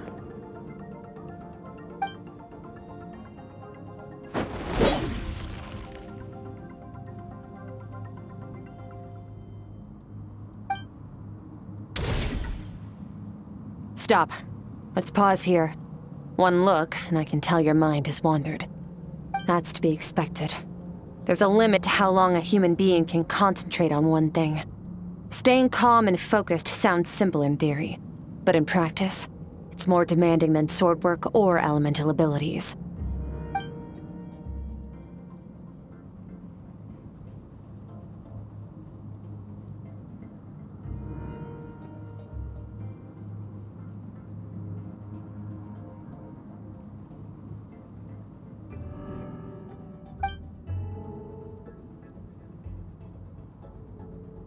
Get some rest. No point training further if you're already dead on your feet. Like I said at the beginning, the only goal of this training is for you to reach a point that you're satisfied with. You managed to push past your limits, which is a good start. You can be proud of that and sleep well knowing that you've earned it.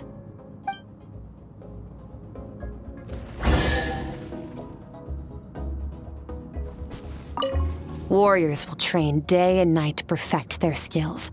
But when the battle comes, their fate may be decided in a matter of minutes. One mistake, one moment of hesitation, and just like that, all their blood, sweat, and tears were for nothing. You need to push yourself to perfection, or you might not even live to regret it.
Skirk is amazing. She faced down that terrifying giant and cut its head clean off. Oh, she got hurt though, didn't she? I heard it was pretty bad. Yeah, well, that's a given. But the moment she was on the mend, she got right back to practicing her sword work.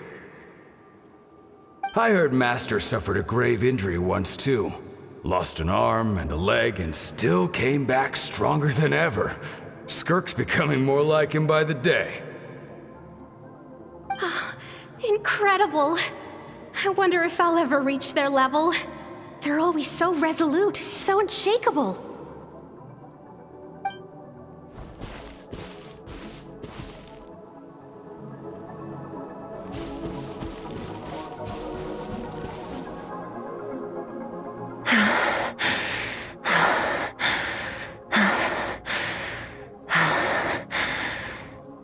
Pathetic. You're not even trying.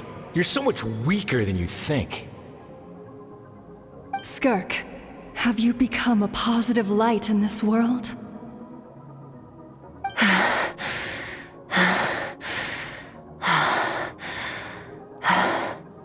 Do you even remember how many of us perished in that fire? How many bodies were left to rot on the scorched earth? Yet you alone live on. Keep your gaze fixed on your blade. You don't deserve to rest. I have so many questions. I just want to jump in a spaceship, explore the whole universe, and get answers from the stars. I just need to wait till I'm grown up. Then I can do anything. Now, you must bid farewell to who you were in the past and become someone stronger. Run! Skirk! Run! Only death awaits us here. Keep running, and don't ever look back.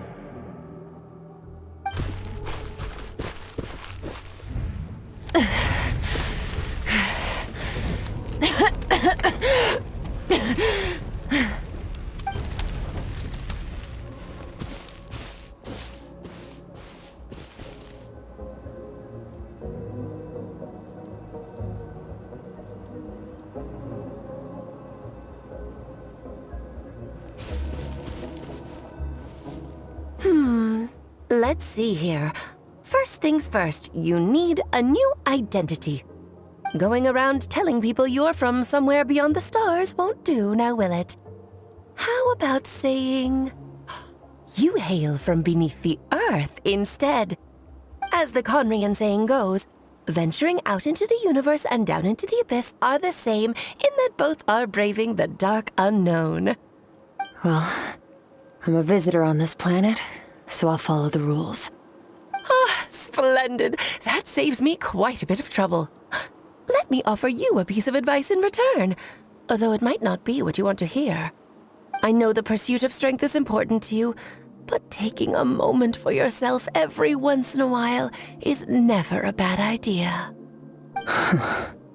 Ignore her existence for too long, and there will come a day when you can no longer hear her voice.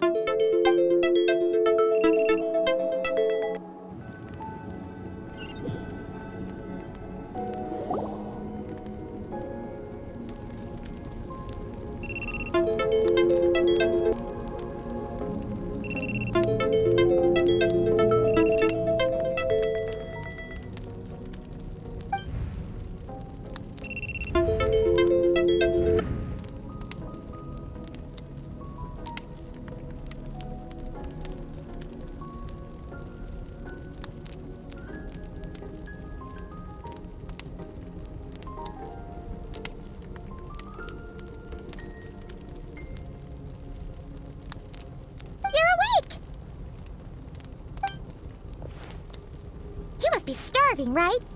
Ta-da! A barbecue feast just for you! Of course you are! That's why Skirk and Paimon got this all ready for you. Dig in, before it gets cold. Ah, well, if you're around someone long enough, it's bound to happen. Plus, Skirk can cook. So, Paimon decided she can forgive the whole Ice Queen thing. Paimon's not one to hold a grudge. Here's an idea. Let's save the chit-chat until after the meal.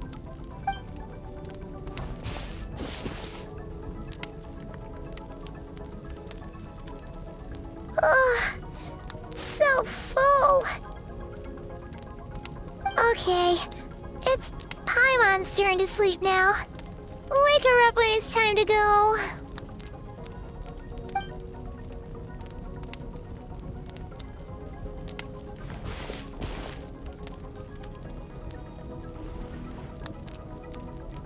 I have good news.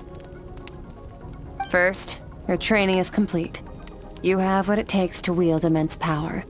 Now it's just a matter of putting it into practice. Continue to learn from your journey and hone your skills against formidable opponents. Second, I've located the culprit we've been searching for. Next, we just need to retrieve the missing part of your soul, and our business will be concluded. When Ajax trained with me, he once told me he was bursting with questions. So I allowed him to ask me 3 of them before he left. You and I may never meet again, Traveler. So if there's anything you want to ask me, now's your opportunity. Just like Ajax, I'll answer 3 of your questions.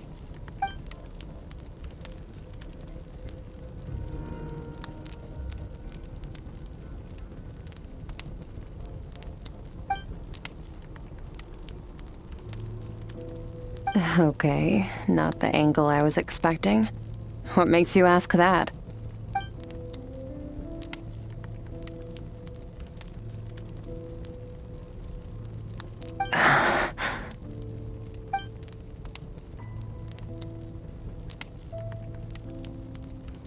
I knew that was a possible side effect. Closed off my mind to you for that exact reason. Even with the dream mirroring, you should have seen nothing but endless darkness.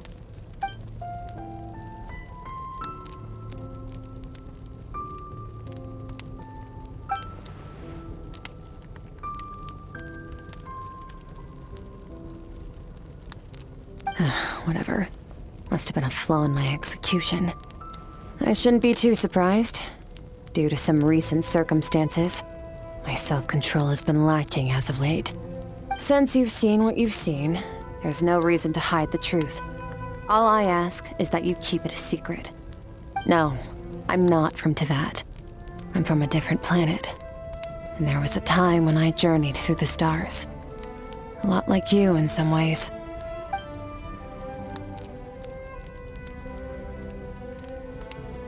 No, we're different in that respect. You're influencing the fate of this world. But me, I'm just passing through. Several hundred years ago, my master, Sertologi, opened the border between worlds and sent me here. But this is not my home. And one day, I'll return to the vast unknown of space. So, there you have it. On to your second question.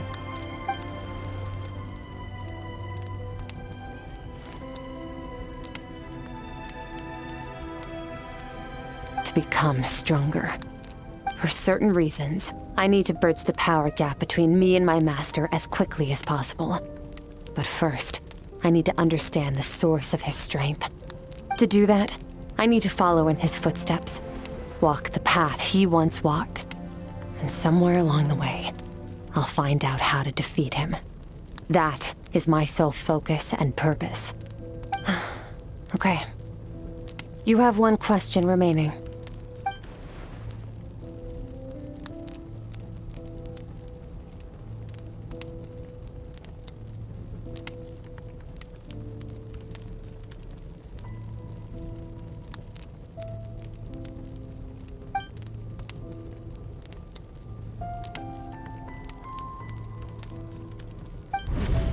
You make it sound so easy.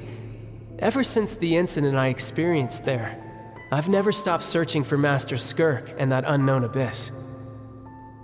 But it's been years now, and I've still found nothing. Well, your last question? Ajax. His situation is different than yours. Before you ever crossed paths with me, you'd already encountered many formidable people, studied their techniques, and developed your own skill set. So, during your training, all I had to do was build upon that foundation. But Ajax was so young when he came to me. A complete blank canvas. Children can't help but imitate their role models. In the long run, that would only hinder his growth. Once Ajax has enough strength in his own right, I will allow us to meet again. Until then, let that motivate him to reach his full potential.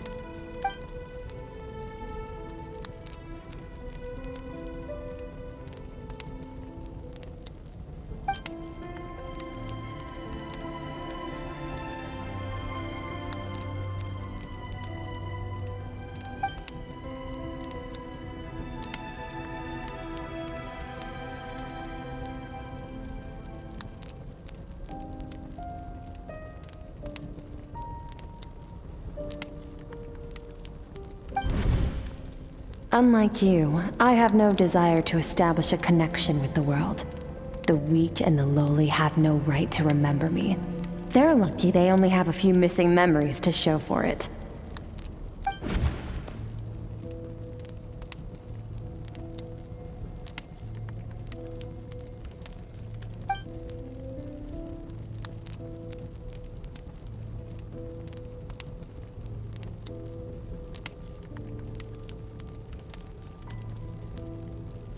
Wake up your companion.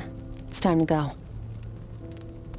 Oh, and everything I just told you, best keep it a secret from her as well.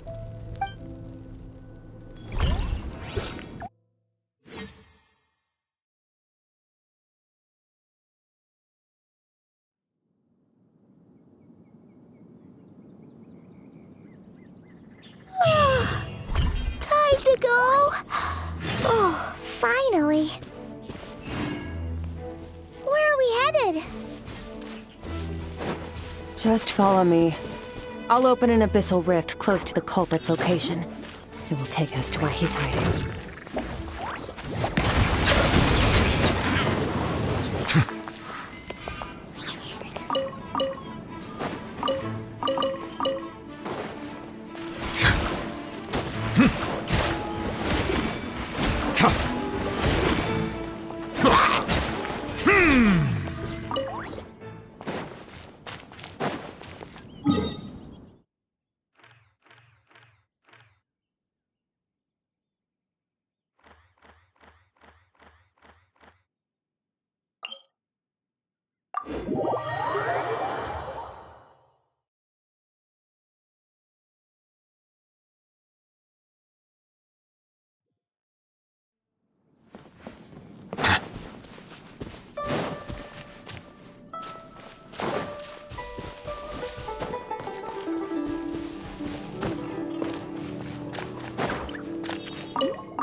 Wait, this is near the chasm, right?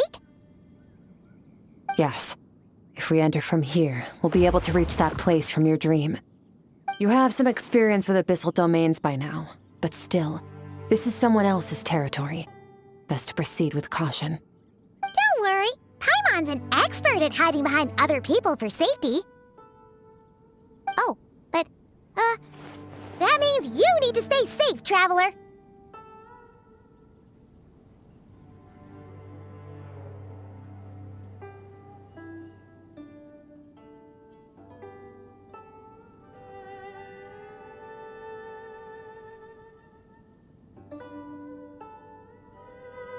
All right.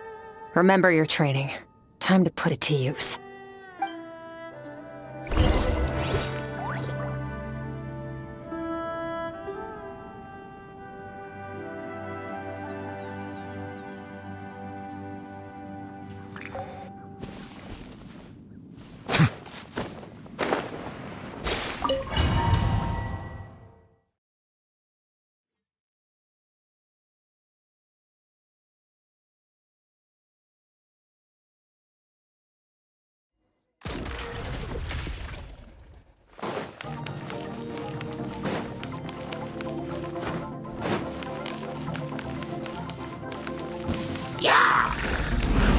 Annihilate power. That's more like it.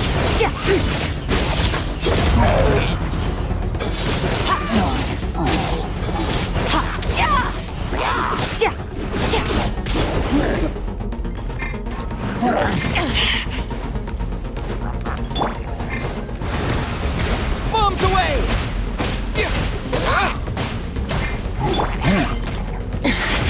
Wasn't expecting this. Mine to wield.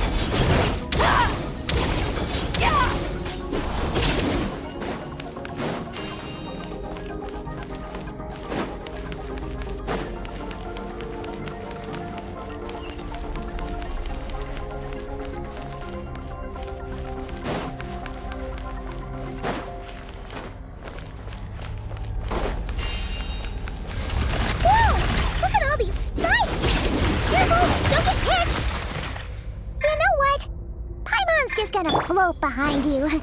Come on, you got this.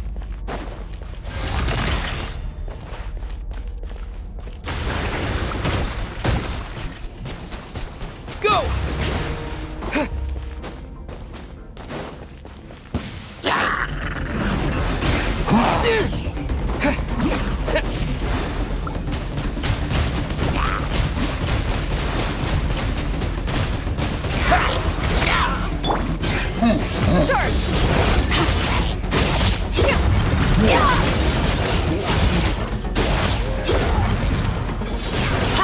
Hey, what are you two doing here?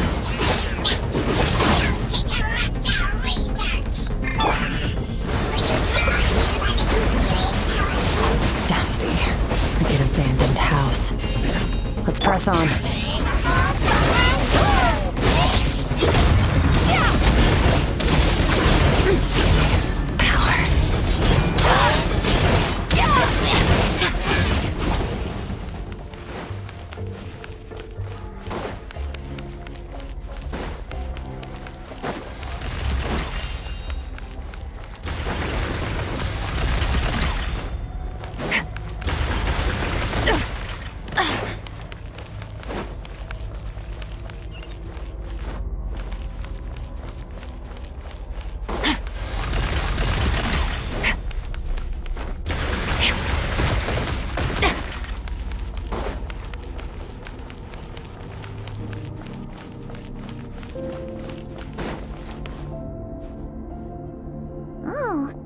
Looks like this is a dead end.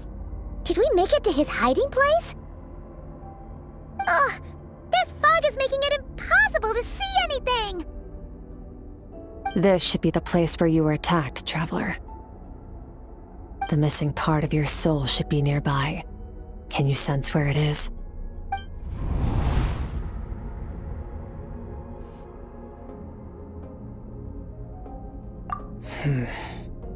Our opponent must have covered his tracks just in case. Otherwise, you should have sensed it much more strongly. Hold on! Look! The spikes are back! Stay calm. Let's hold back a little. Give our enemy some wiggle room so we can see what we're dealing with. If you're too reckless, we might be playing right into his hands. Our enemy took part of your soul for a reason. It's likely he integrated it into his attack somehow. If we're smart about this, we can track it down.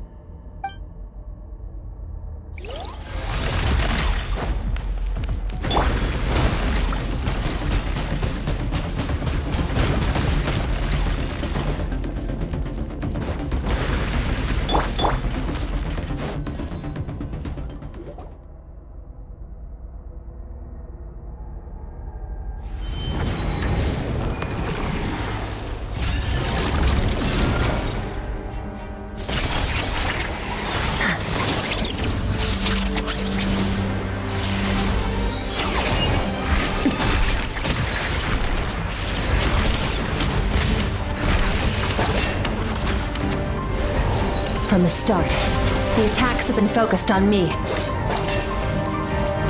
Trying to break through my defenses? I see.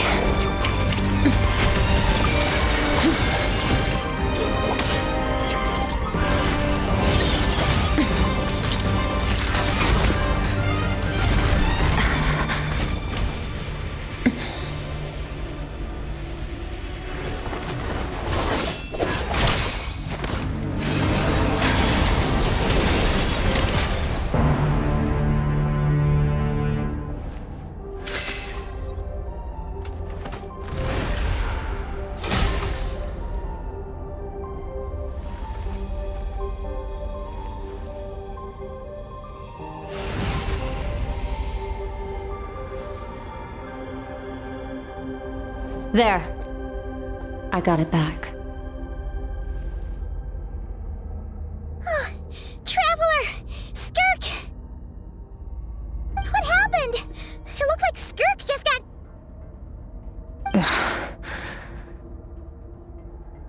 In the Guili Plains, you asked me why this enemy chose you as his target.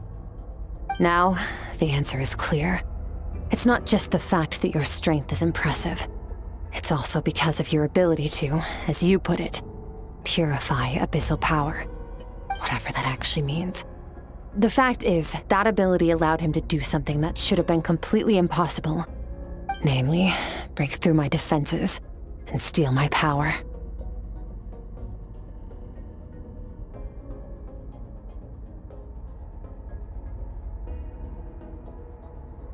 No, he couldn't have known I'd come to his domain. He only stole your soul fragment because he knew the value of its power. I doubt he expected it to come in handy so soon. Call it fate, if you want. I believe that's the term they use in this world for arbitrary coincidences like this. In any case, it works to our advantage. Once I realized what he was using that power for, it gave me the chance to get back what you lost. I'll cope. Well, done gorging? Good. Time to answer some questions. How did you get the power of the all-devouring narwhal? The all-devouring narwhal? Oh, of course! Paimon knew that spike thing looked familiar. It looks just like that narwhal's horn! I highly doubt you acquired that power through your own strength. Tell me I'm wrong. You're desperate enough to scour the land for god remains and whatever vestiges of power you can find. That alone proves you wouldn't be able to defeat a creature like that. Which leaves one possibility. You know my master, the Foul, Sertologi. The Foul? Who dares call him Foul?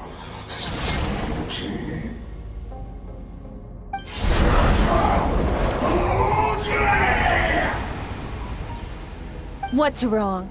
Bit off more power than you can chew? You're struggling to hold a basic conversation. Just a little longer. I'm still...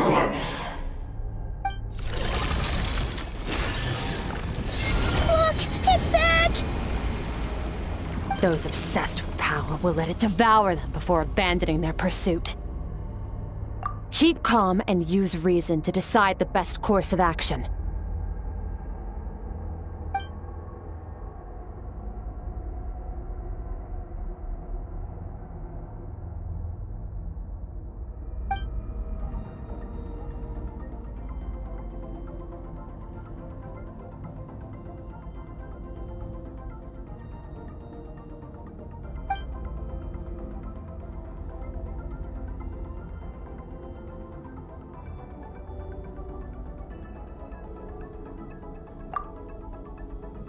Wise decision.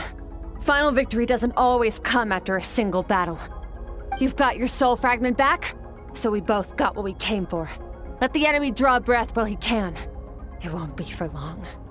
Get us out of here, Traveler. You'll need to lead the way this time.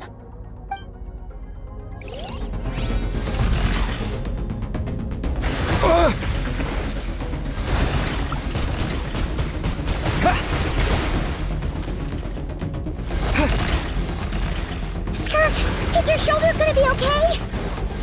The wound is minor. It'll heal in no time. You should focus on getting out of here alive instead. Uh-oh! Falling spikes! Run!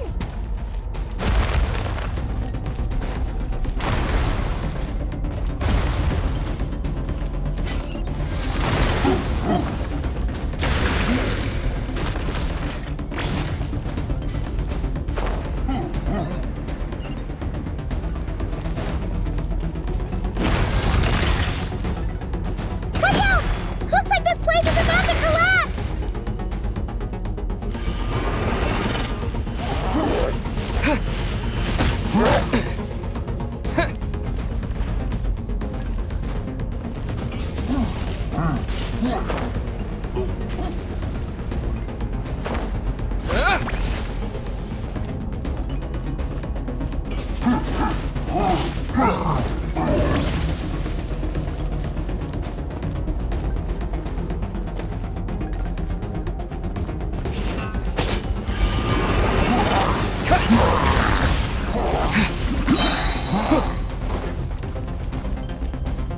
Wipe out!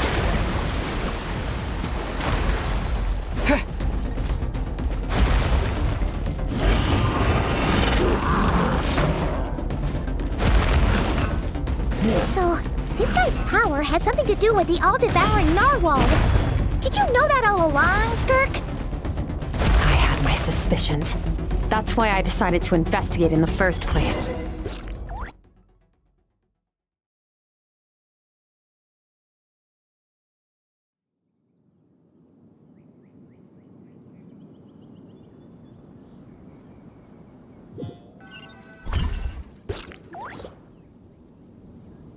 Phew.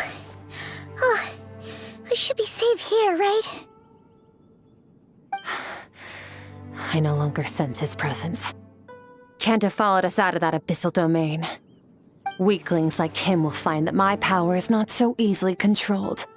He won't be leaving that place until he's managed to digest it.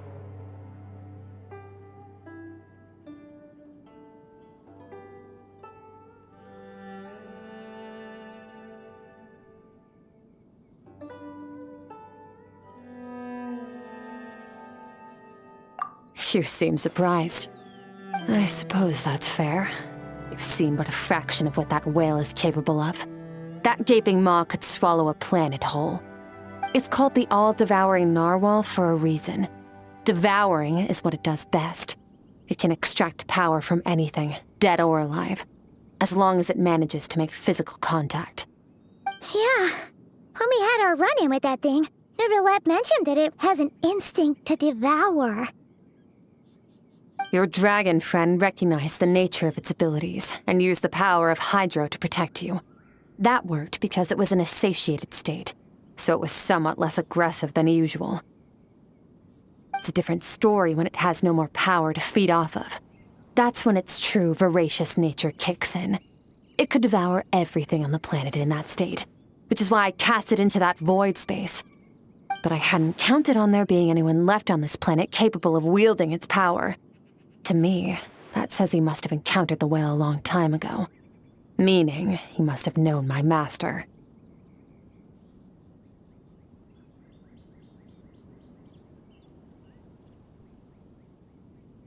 Exactly.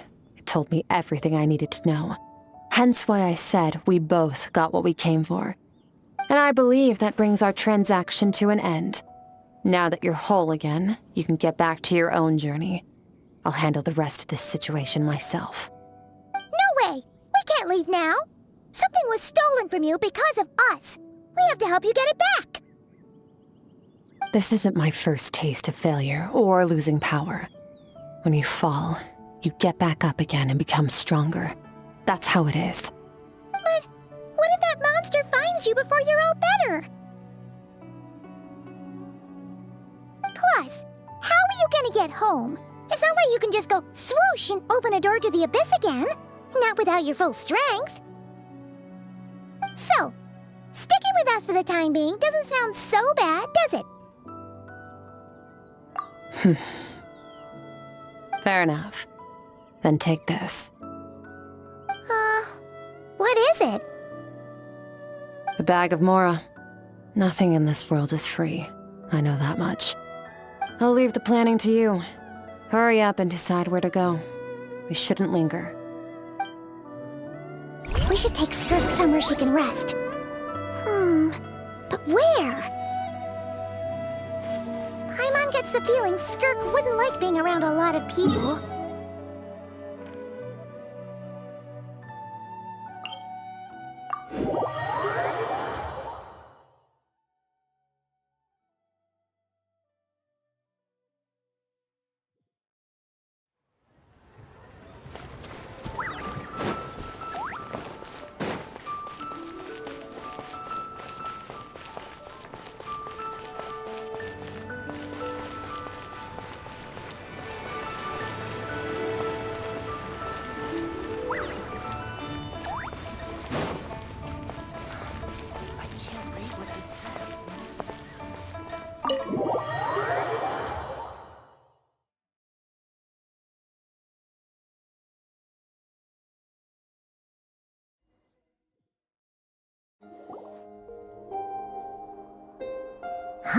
This bag from Skirk has a ton of Mora in it.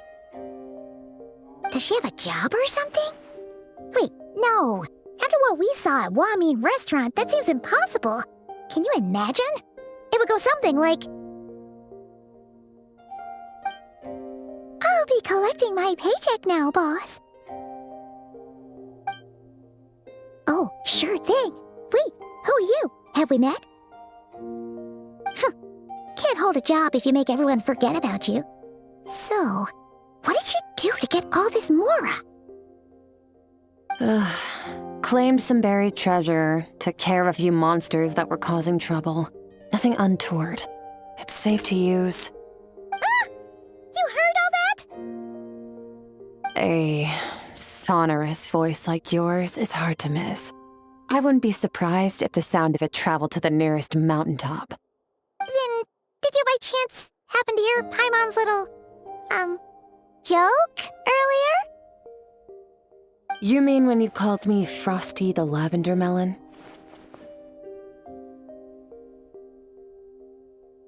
No, sorry. Paimon totally misspoke just now. She didn't say that at all.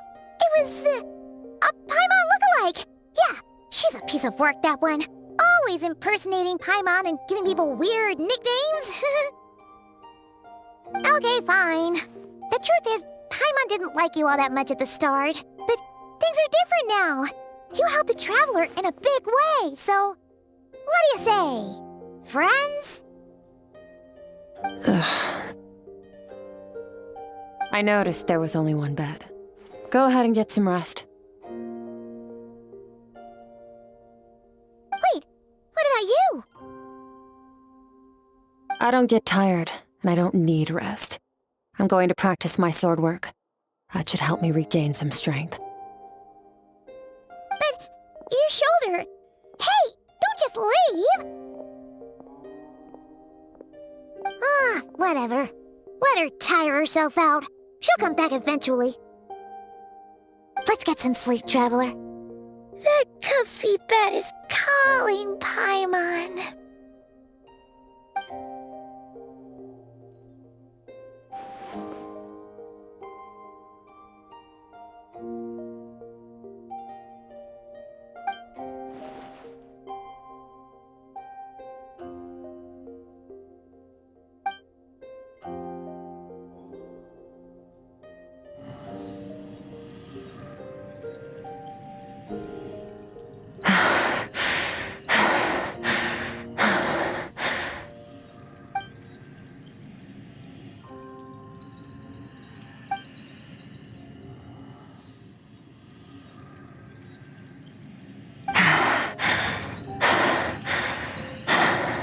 Quiet.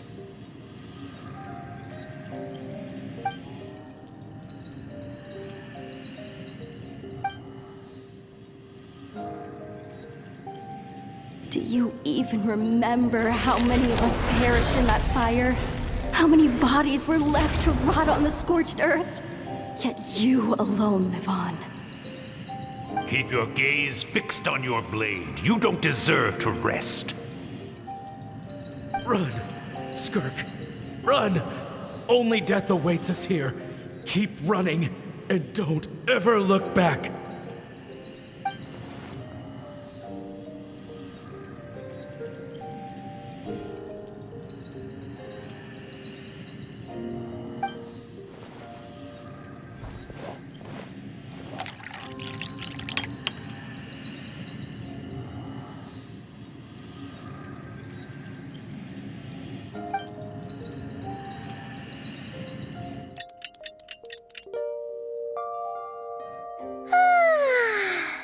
Getting an early night's sleep is the best. That bed was so comfy.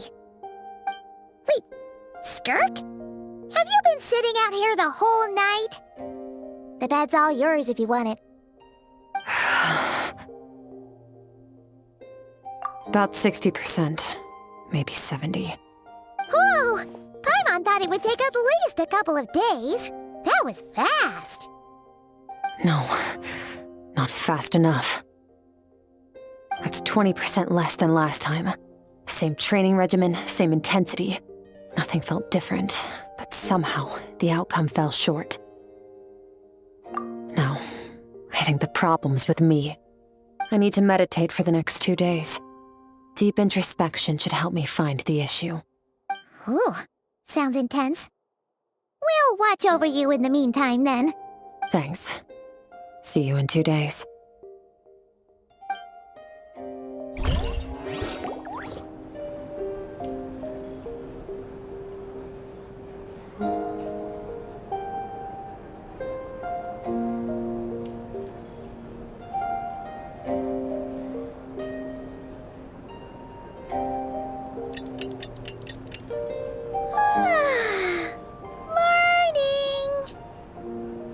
Skirk is still meditating, huh? It's been 2 days already. Shouldn't she be awake by now?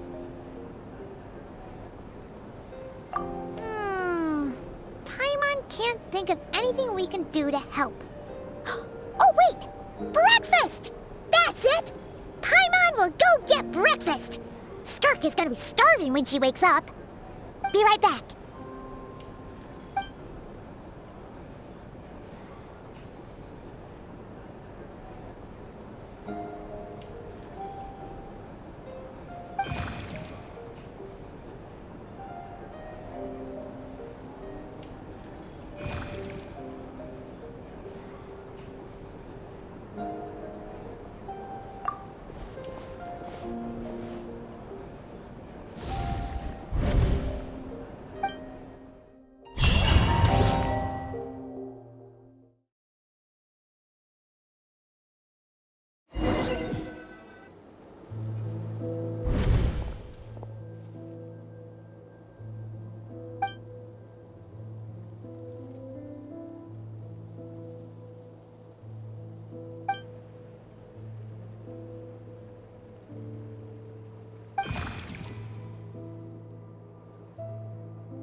That's right. This is Skirk's inner world. Think of it as the threshold between the soul and dreams. This isn't your first time here, but what you remember is probably a space covered in darkness. I only managed to illuminate a small portion for you back then. Actually, it's my first time talking to someone like this. I only managed to break free and bring you here because the injury weakened her power. I guess that's why I can speak again, too. Call it fate, if you want. I think that's the word they use in this world for lucky coincidences like this, right? Now, before I take you to her, I gotta ask.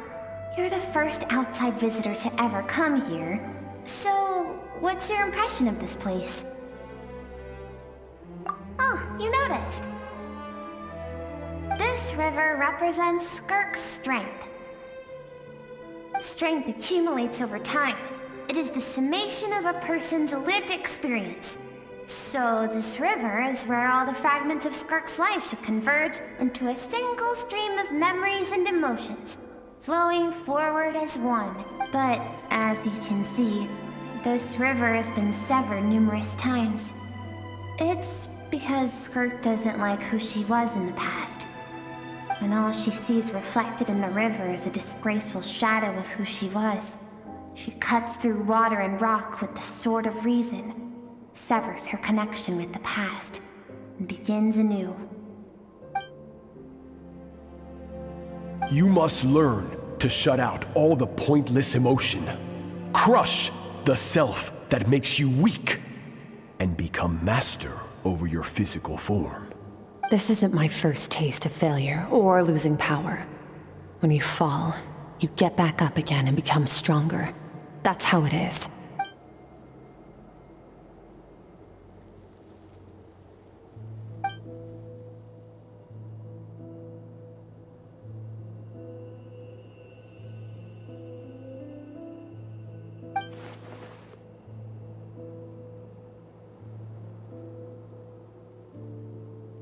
The answer to one mystery invites another question, I see.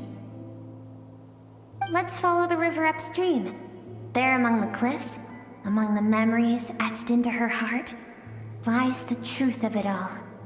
Soon, you'll understand everything.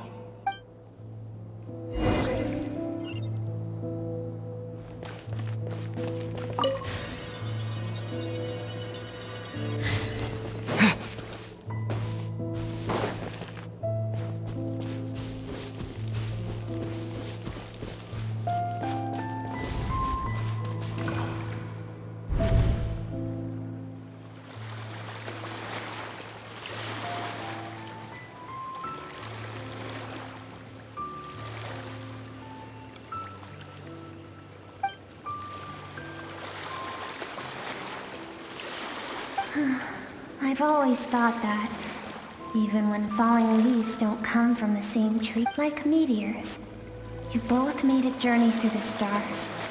Both travelers who have landed on a planet that is not your home. Yet, when she first noticed your presence,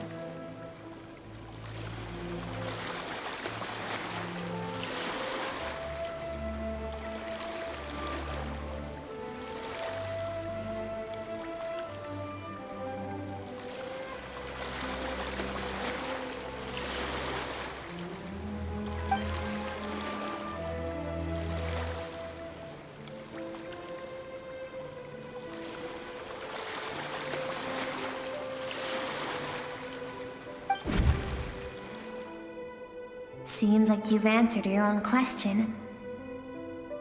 Skirk sees herself as a trespasser in this world. She's made a conscious choice to avoid altering its path. But the reason for that decision stems from events much earlier on in her life.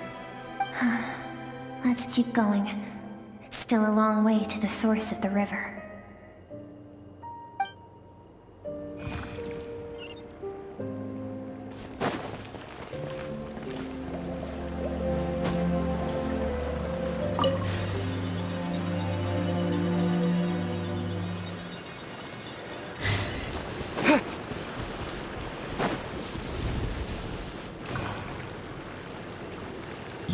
now have what it takes to wield immense power. From this day forth, I shall teach you no more. No one can become a worthy warrior through imitation alone. I have given you fangs and claws. Now, you must learn to hunt. You wish me to travel the world beyond on my own, Master? Indeed. Make new friends. Embark on your own journey. And piece together a new future from the shattered remnants of your past. We will still have contact through the abyss. But know this. One day, I will take the life you worked so hard to rebuild and reduce it to ashes. Just like the fire that haunts your mind. Why do you do that? I have told you before, fear is the catalyst for human evolution. You have tasted loss. You have known fear so deep it can be felt in the bones. But as living beings, we all have an instinct to detach from that which harms us. And thus pain dampens over time, and the acrid taste of fear becomes but a distant memory. Yet now, I have bestowed upon you the gift of fear eternal. It will drown you in the nightmare of your childhood, or it shall drive you to defeat me, whatever the cost.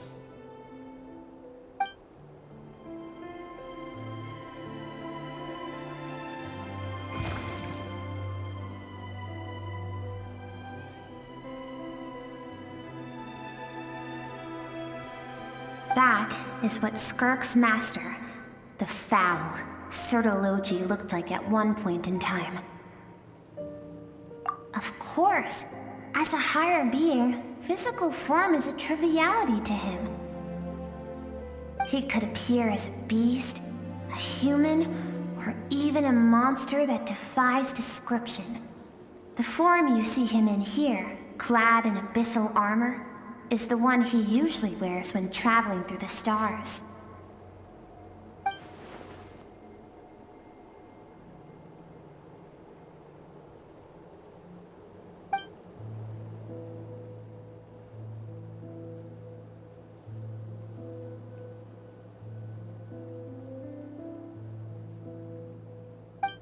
For certain reasons, I need to bridge the power gap between me and my master as quickly as possible. But first, I need to understand the source of his strength. To do that, I need to follow in his footsteps, walk the path he once walked, and somewhere along the way, I'll find out how to defeat him. That is my sole focus and purpose.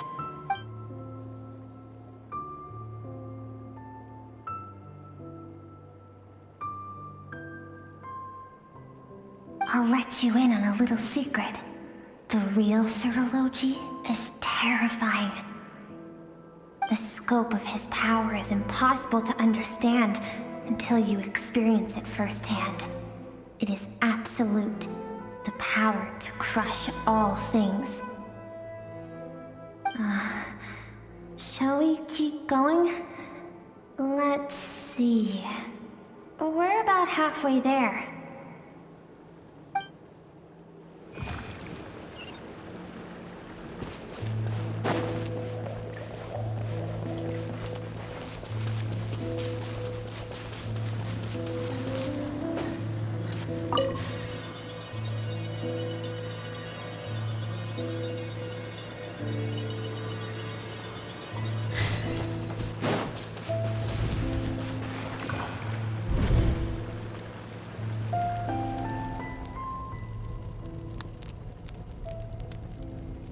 We've made it quite a ways already. This is Skirk, when she first began training under Sertologi. I have set your broken wrist. Tomorrow, you're to train twice as hard. No tears this time. Good. Attempting to garner sympathy through tears is a habit of the weak. A pitiful, useless ploy. Can I ask a question, Master? Why did you save me? I keep thinking, maybe it would be better if I had died. I wouldn't be haunted by that fire all the time. I wouldn't have to go on like this. I saved you because I have a plan for you. It has been too long since I fought a battle that demanded my full strength, and I hunger for it. Every so-called genius and prodigy I have faced has crumbled like sand underfoot. Before me, even fate bends the knee. So, I will teach you everything I know. Train you by whatever means necessary, in the hope that one day, you might surprise me. But I don't want to draw my sword against you, Master. What you want matters little. Among the boundless sea of stars, the cries of the weak are but faint murmurs that disappear into the void. You of all people know that well. Yes, Master. From that day forward, all she knew was grueling training, emptiness, and fatigue. After some time, her talent bloomed, and she gained control over her emotions, like her master. It was not that human emotion disappeared from her heart, but that reason came to dictate all she was allowed to feel. I suppose it was at this point that she became the Skirk you know today.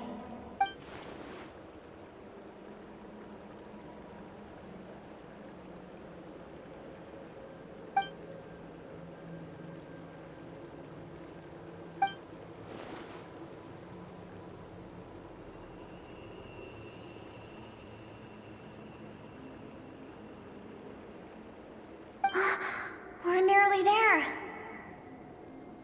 I almost don't want to reach the end. Well, shall we? This is the final stretch.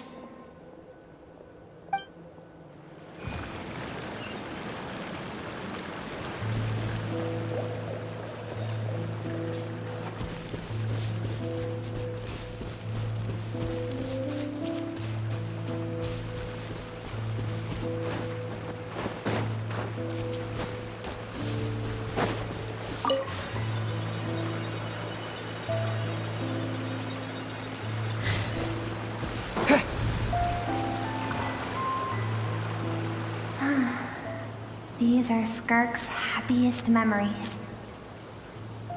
What a simple and carefree time it was. Wisps of clouds dotted the sky. The sun bathed everything in golden light. And when song filled the air, not even the shyest of flowers could resist swaying along.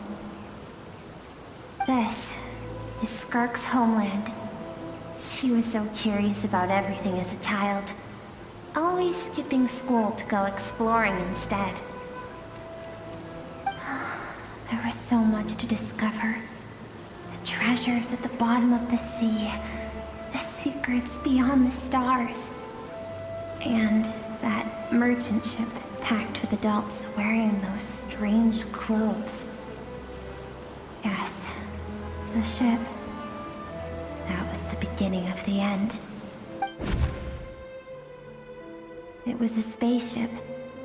When it arrived, the people that disembarked wore smiles on their faces and spoke of friendship. They claimed to be merchants from a neighboring planet, looking to establish trade. Skirk's parents, her relatives, her neighbors, everyone welcomed the newcomers with open arms and allowed them to explore the planet. To them, the visitors were guests and should be treated with hospitality. No one had any idea of what was to come. Several months later, an army of unknown origin arrived without warning and carried out a ruthless campaign to destroy everything and everyone on the planet. Skirk had skipped school that day, like so many times before, so she was not caught in the immediate wave of destruction. But when she came home that day, only fire and ruin awaited her. Countless people cried out to her for help. People she knew and loved. Friends and relatives. The little girl who lived next door. The shop owner with the bad leg. The bad-tempered teacher she had made fun of just that morning. Their lives were discarded like worthless trash as the fire consumed one life after another. Skirk was helpless. All she could do was run. And so she did. She kept running until an unexpected figure crossed her path. If Sertology hadn't been there in that moment, the fire would have claimed her life too. And there she would have remained, left to rot in the scorched earth, with no answer as to why any of this was happening.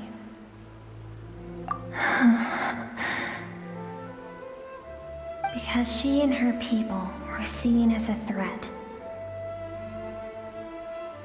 As the initial merchant ship explored the planet, they discovered that it hadn't always had the condition to support life. Yet there was evidence of human activity, even during the periods of extreme heat or cold in the past. Further research revealed that, over time, the people of this planet had evolved the ability to adapt to any type of environment or energy source. For that reason, the outsiders viewed them as a potential threat, and decided to eliminate them before the threat could rear its head. And so, the army was called, and the so-called danger was wiped from the face of the planet. Senseless, isn't it? Deemed a threat because of a gift they didn't even know they had. Perhaps it was their own innocence and kindness that doomed them. But in the end, that was lost to the blaze as well. If those with power get to decide good and evil, then all you can trust in is the sword in your hand. And so, before death could claim her, she ran. She ran and never stopped. No one wants to relive their most painful moments. Well, that brings us to the end of the story. This is as far as we can go. Skirk is waiting over there. For both of us. Let's go to her. It's time to fulfill my purpose. And my greatest wish over all these years.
So all this, just so you could bring him here.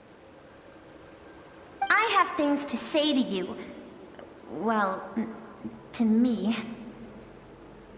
I want someone to witness our reconciliation, even if it takes an argument to get there. And he is the best choice in this moment. Her suppressed emotional self. The version of herself she keeps locked in the recesses of her mind, stifled by reason. All those rejected impulses, those discarded aspects of your past selves, they are a part of me now. I am who you used to be. Someone you have refused to face for too long. So, I came to face you instead. You're wrong. I've faced you all along. And that's exactly why I keep you locked here. Your existence makes me weak. Moments of joy and longing are when we are most vulnerable. Don't forget, it was a penchant for goodness over reason that doomed our homeland in the first place. The vastness of the universe renders everything insignificant. Our feelings most of all. Even so, learning from the mistakes of the past doesn't have to mean erasing everything. Strip yourself of your so-called weaknesses, emotions like kindness and empathy, and what makes you any different from the ruthless soldiers who slaughtered our people? The difference is that I'm doing what is right, what is necessary. I allow you to exist, but with limited freedom. That is the greatest kindness I can offer. I've shouldered everything you couldn't carry. I rose above the numbness and emptiness, and it was cold, unfeeling reason that brought me this far. It made me who I am. It made me strong. That is the problem. I want to shoulder those things together. On the grand scale of the entire universe, maybe our feelings are vanishingly small, but why should that mean they don't matter? Emotion gives warmth to the cold expanse of space. It gives meaning to the world around us. Think back to those nights of gazing at the stars, those afternoons of exploring the unknown. Think back and let them grant you peace. A brief respite from the pressure you put on yourself.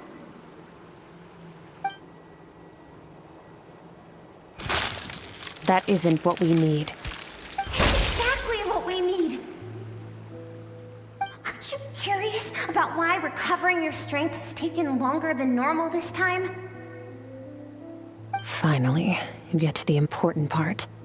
That is the only answer I came here to find. Then look around. Look at your inner world. You cast aside your dreams and curiosity, and in doing so, you lost your original motivation. You severed all connection to who you used to be, so you can no longer draw strength from your past. Now, the only things driving you forward are fear and survivor's guilt.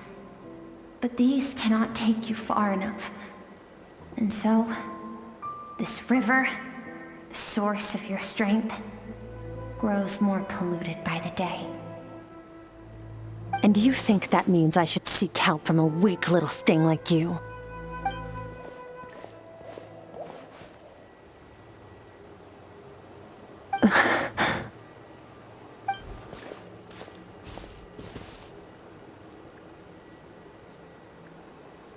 Thank you for saying that. I knew bringing you here would be the right choice. To be honest, I'm not here to argue with you. This isn't about who's right or wrong. And in fact, I agree that in order to make it through the wake of that tragedy, we had to distance ourselves from the pain through reason over emotion. But what is right at one point in time isn't always right forever. I know you will never forget that fire. I know the fact that you were the sole survivor fills you with guilt. And I know that among the voices that haunt you, mine is there too. Because deep down, You know that you didn't turn out to be the person you wanted to be. All those unfulfilled hopes are like knives to the heart. And I don't want you to hurt anymore. So even if you can't accept me, I hope, at least, that you can let go. I keep thinking, maybe it would be better if I had died. I wouldn't be haunted by that fire all the time. I wouldn't have to go on like this.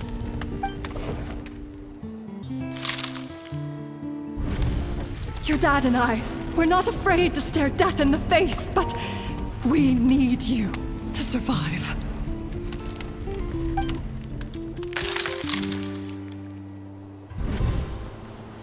I'm sick of being a kid. There's so many amazing things out there, and I'm ready to see them all.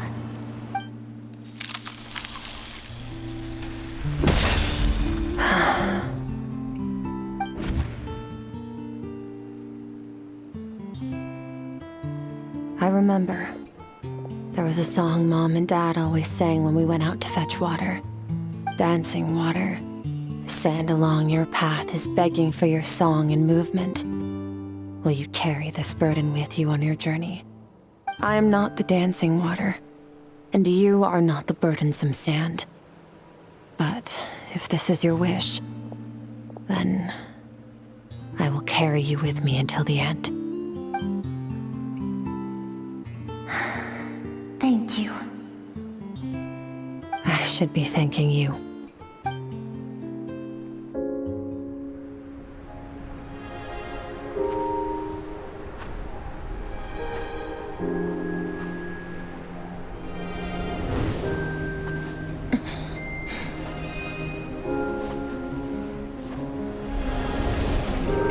Run, Skirk, run! Remember, leave no one alive! Heed my words, Skirk.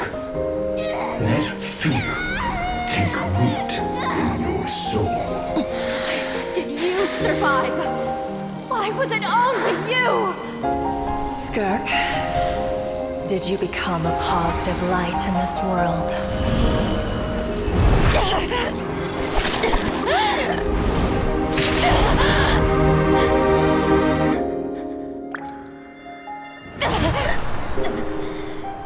Hey, this doesn't have to be the end.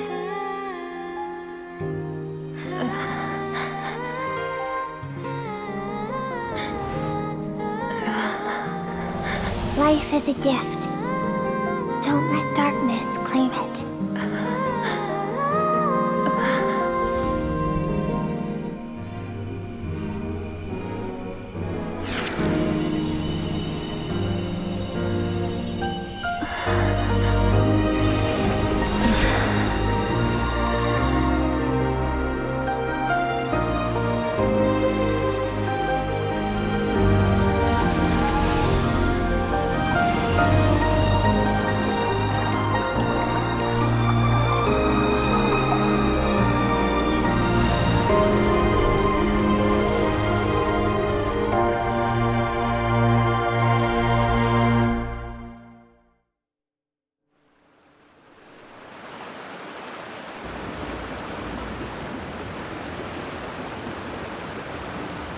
So, you saw my memories then.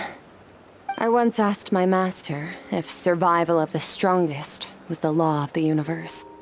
He said no. But in a world without order, those with no moral boundaries tend to be the ones who survive. That's why, after hearing his answer, an idea came to mind. An idea that, one day, I would create a new world order. One in which there would never be another tragedy like that fire. One in which power was not the law of the land. But that means I must defeat him. Because my master, Sertologi, is, at the core, a defier of all rules and order.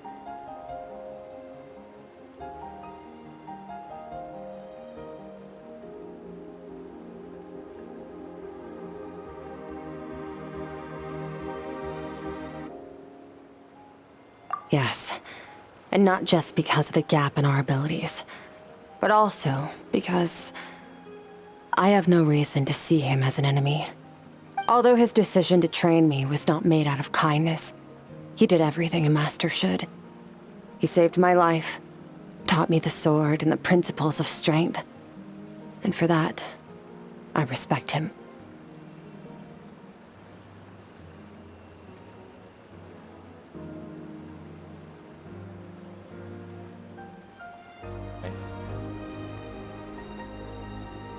I know, and it's not something I want.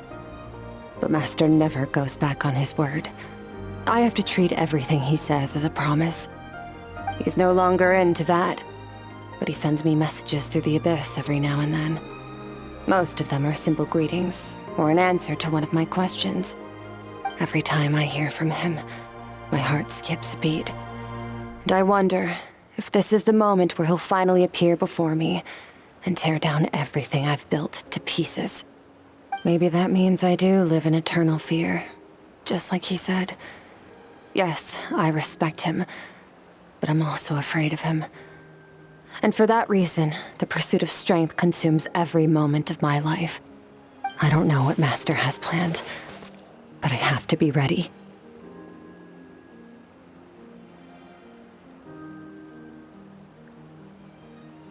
Help me? Why? This isn't your fight.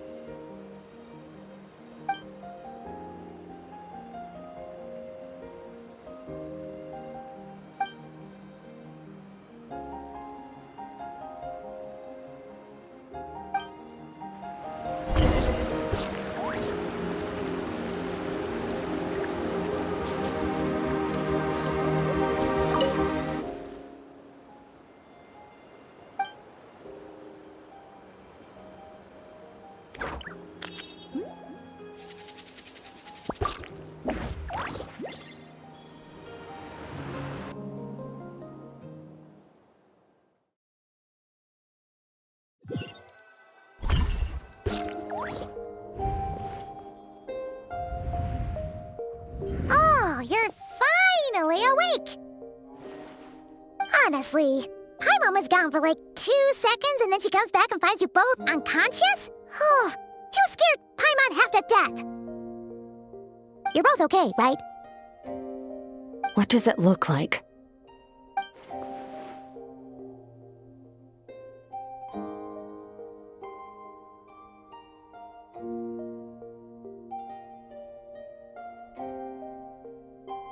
Only water from the source can cleanse the rot and filth that flows from the past into the future. I taught you to incorporate the experiences from your journey into how you fight. I suppose what happened today will become an inseparable part of who I am. Okay, so Paimon feels like she's missing some important context. But whatever. Paimon brought back tons of delicious snacks! Let's dig in!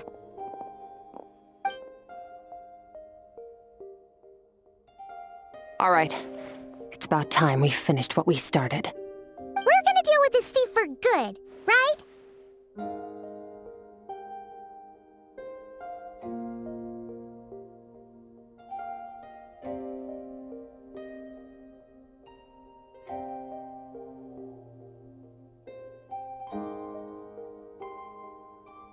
This time, I'm not going to tell you to hold back.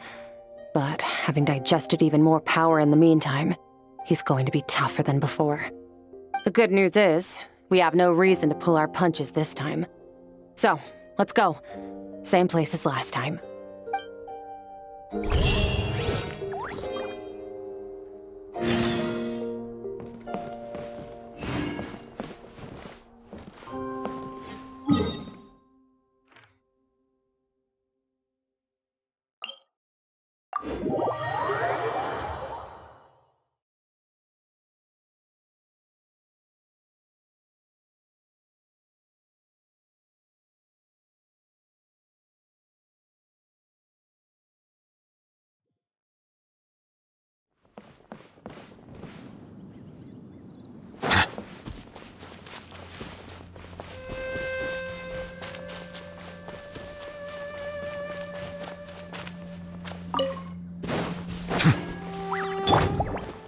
escape! Dodge this! Silence! The hunter becomes the hunted.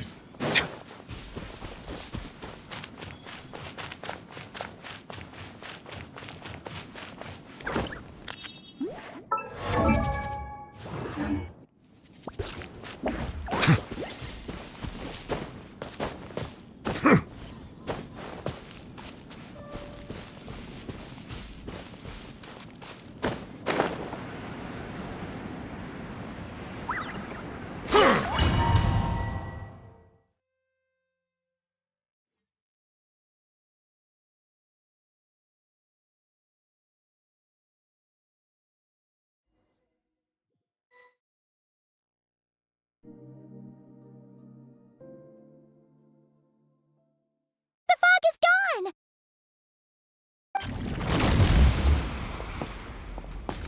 Wait, isn't that the form the all-devouring narwhal changed into? How come he knows that, too? Really?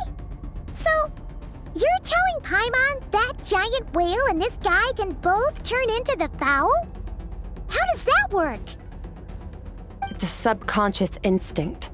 Any intelligent being who longs for his level of strength is bound to mimic his appearance. It's a natural response after encountering someone as powerful as Master. To them, he represents ultimate power. We know the person before us has encountered Master, and we know he stole a portion of my power. So it's not surprising that he would assume this form. Okay. Oh, the closer Paimon looks, the more intimidating it gets. Nervalette isn't here this time, so it's up to us. He won't have the nerve to steal again after we're done with him. Let's teach this guy a lesson.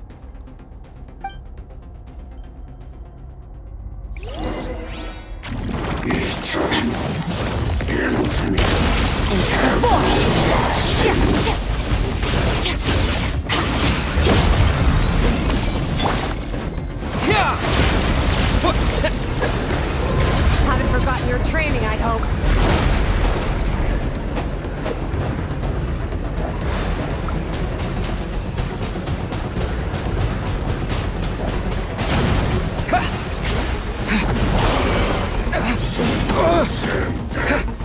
Once more!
Extinguished!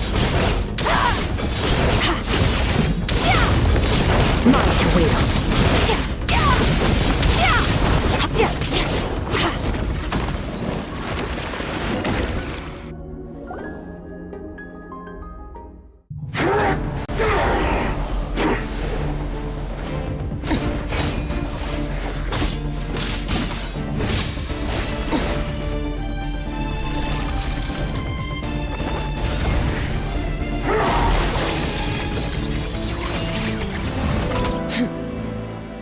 Haven't had enough of my power.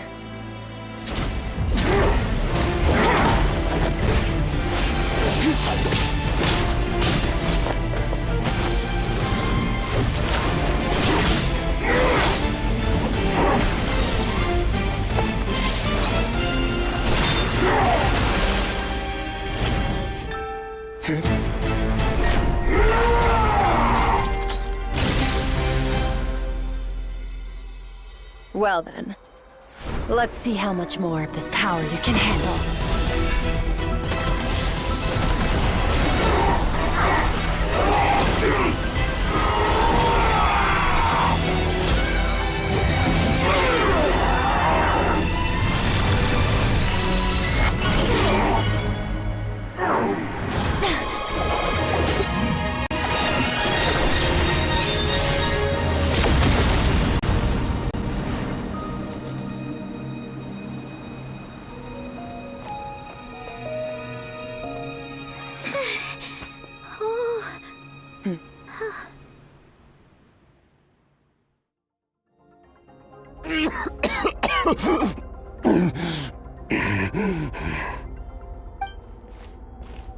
Well, have you come to your senses?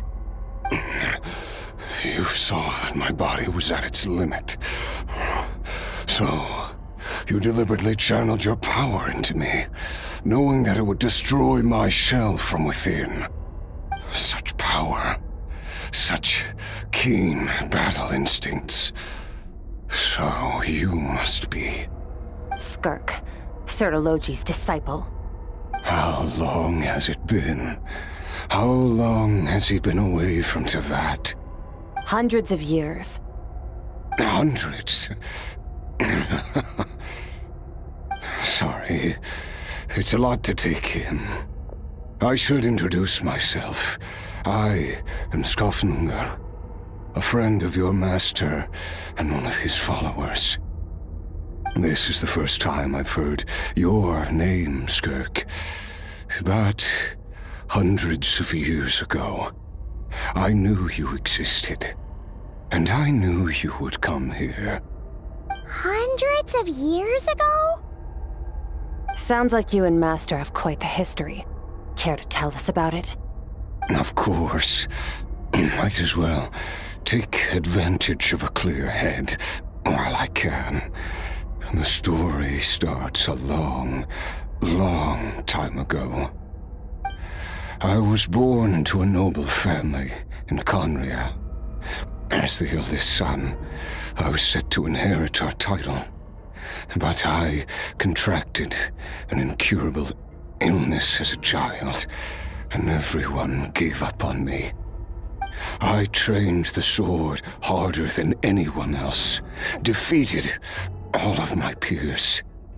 But it was all in vain.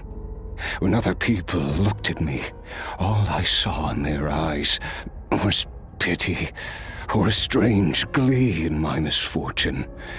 Even my parents were just waiting for me to die.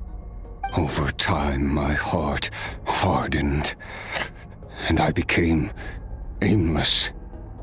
That was the point where I met your master, Sertologi.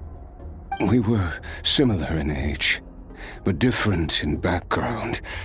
He was born in prison, the son of criminals who had been sentenced to death. He spent his childhood wandering the streets, facing more criticism than the literary works in the Universitas Magistrorum. Yet, he always wore a smile on his face, as if kindness and malice were one and the same, and he could not see the difference. I still remember what he said to me when we first met. You need to fight to survive. Even if it's a losing battle, it should light a fire under you. How can you... That does sound like something he would say. He was the first to acknowledge that I was worth something, and he inspired me to keep going. When we sparred together, it was the first time I'd actually felt the thrill of combat. When I was 10, he stole forbidden research materials and managed to cure my illness. It was like there was nothing in this world he couldn't accomplish. When it came to the human form, he was always intent on pushing the boundaries of possibility. But somewhere Along the way, I fell behind. My talents were nothing compared to his, and at some point, I realized he had pulled so far ahead, I was too embarrassed to even ask him to spar. After his grand endeavor was successful, he sought me out and said to me, "This planet no longer holds anything of interest to me, so I'm leaving. But first, I have an offer. I can use a power I have just refined to break the curse of immortality for you. Your death was once what we worked so hard to prevent. But the immortality you now face is a different kind of pain altogether." I'll pass. Immortality doesn't sound so bad to me. Since I can't die, it means I have an infinite amount of time to get stronger. Maybe I'll finally catch up to you one day, and we can spar like we used to. Are you sure? I cannot say when I will return. Your body, or rather, your soul, might not be able to withstand this curse.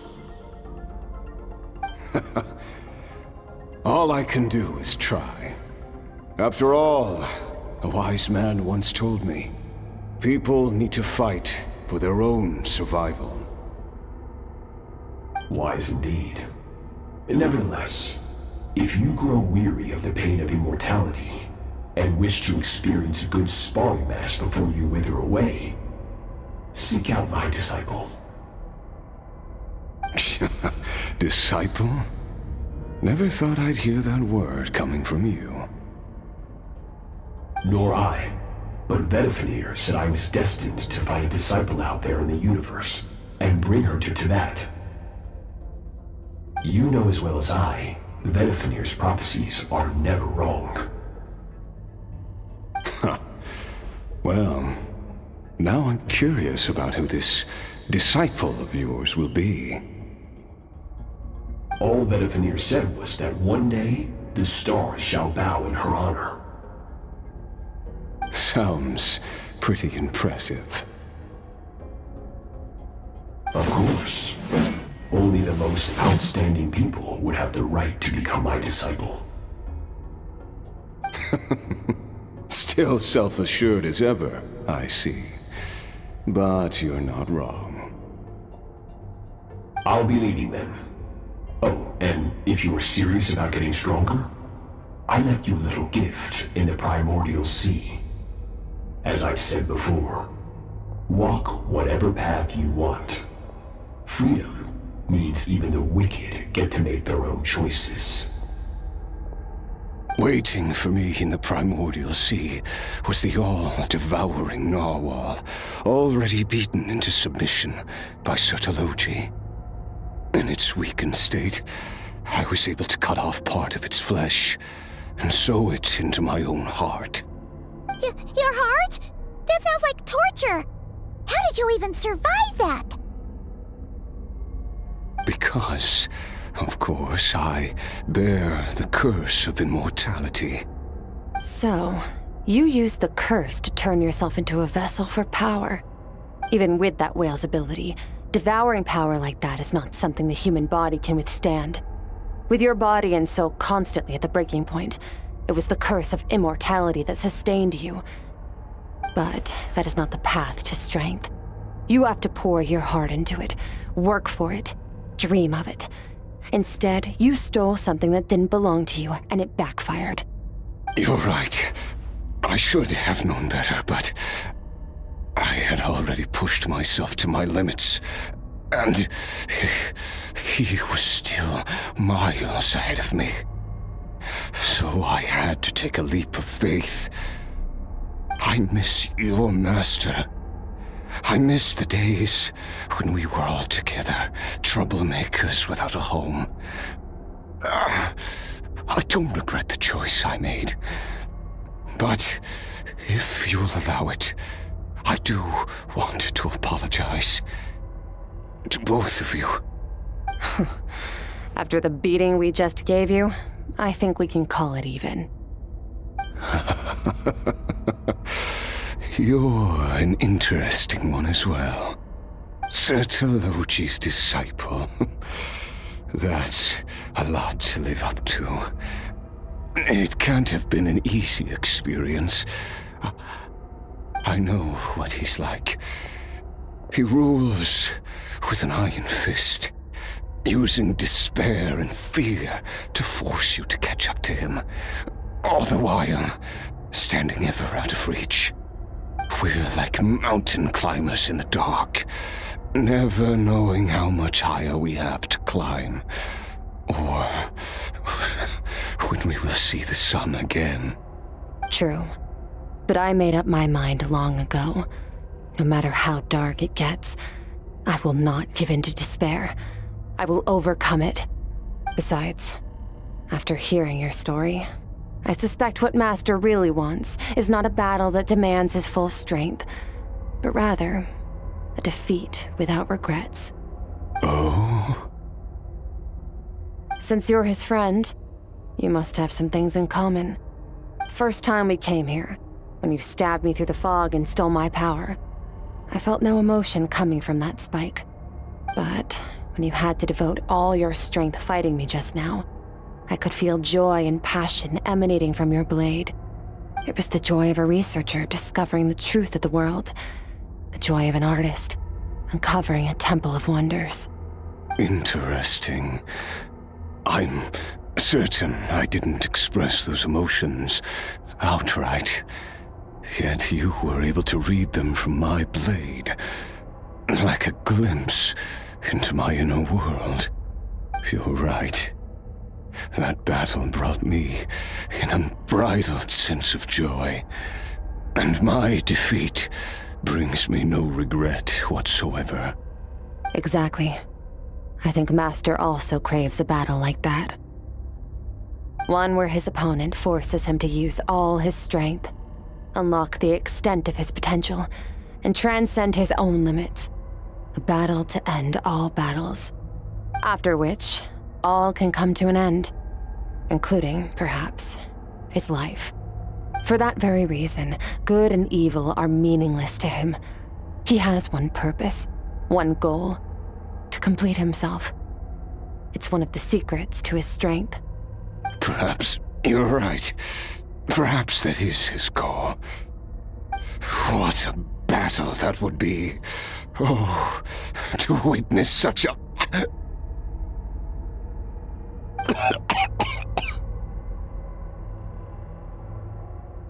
Are you okay?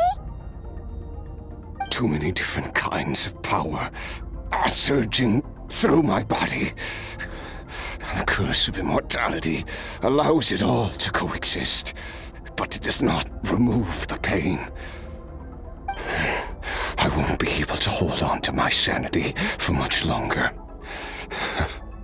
What a shame. I would have loved to witness that battle. Sertologi once offered to free me from this curse. Now, I must ask that of you, Skirk. Can you release me from the pain? I can, but not through death, if that's what you were hoping for. It's not a suitable punishment for your crime. As an alternative, I can take your consciousness, along with all the power you've consumed, and smash it to pieces. The impurities will dissipate, and under the curse of immortality, your mind and body will regenerate. When that process is complete, you will be back to who you were before, no longer tortured by powers you can't control. But it will be a time-consuming and painful process. The decision is yours to make. I accept. And who knows? Perhaps I'll wake up in time to witness your great battle with Sertologi. I have faith that you'll be able to stand against him one day. Though I know it'll be a long and arduous road. If we are climbers in the dark, it appears the dawn has finally broken for me. But your ascent continues. At least, it looks like you are not alone on your journey. I will reach the top of this mountain, no matter what it takes. And you, Skofnungur, will be my witness at the end of all things. That's finally over. Let's get out of here. Huh. At least we don't have to make a mad dash for the exit like last time.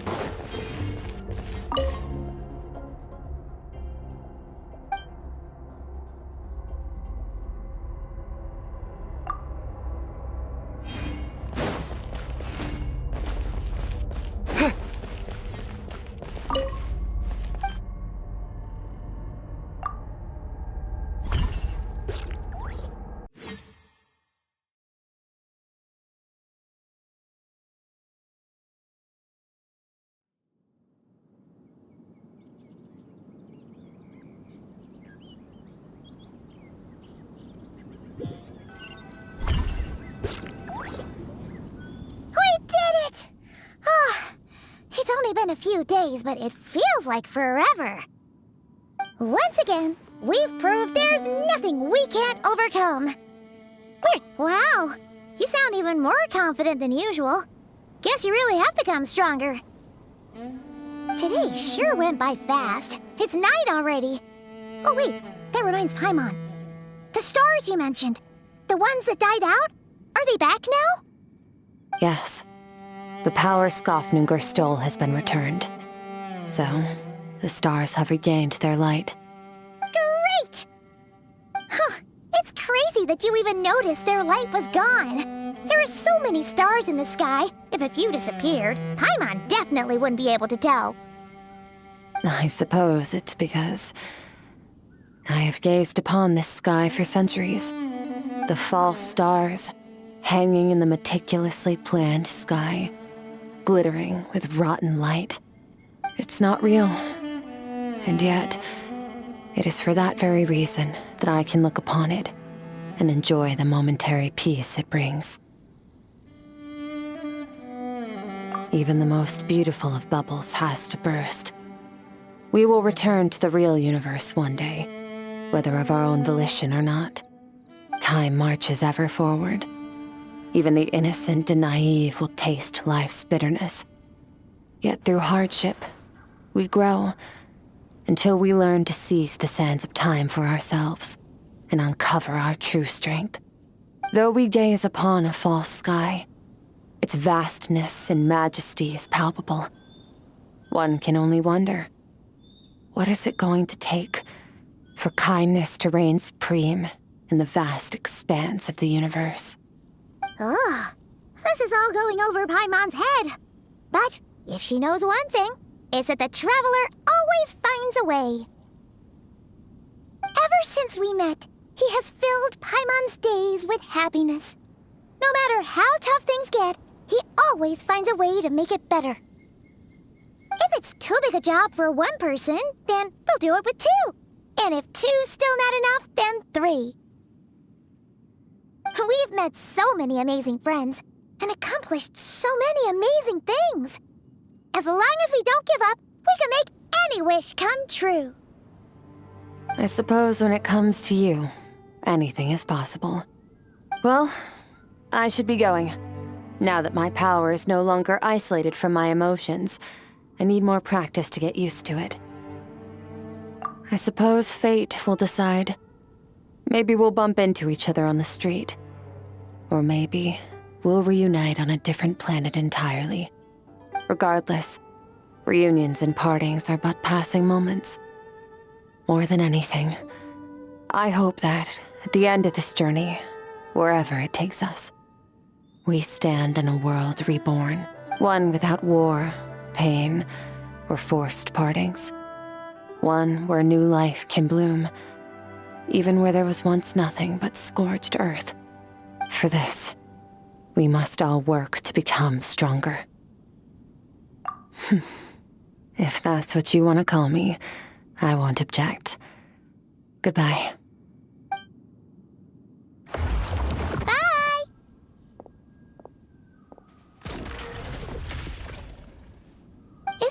Paimon? Or is she being nicer than before? We definitely count as friends after all that, don't you think? Hey, what do you think about camping here tonight? There's nothing quite like sleeping under the stars. Come tomorrow, we can continue our journey. Oh, and since Paimon treated you to that super nice meal at Wanmin Restaurant, it's about time you returned the favor.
Brace yourselves. Time for takeoff.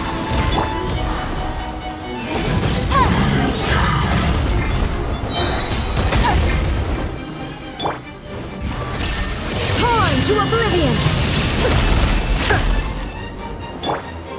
Let the mighty be humbled!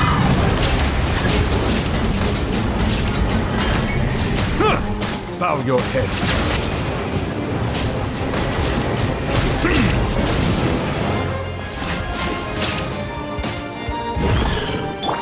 Yahoo!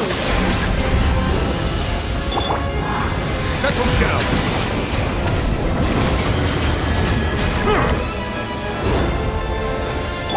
Incinerate! Breath of the flame!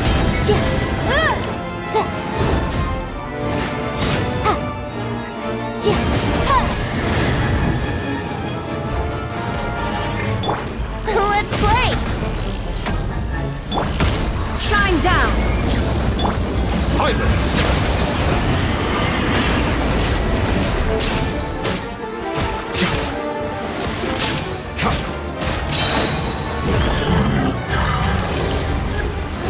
Be sanctified.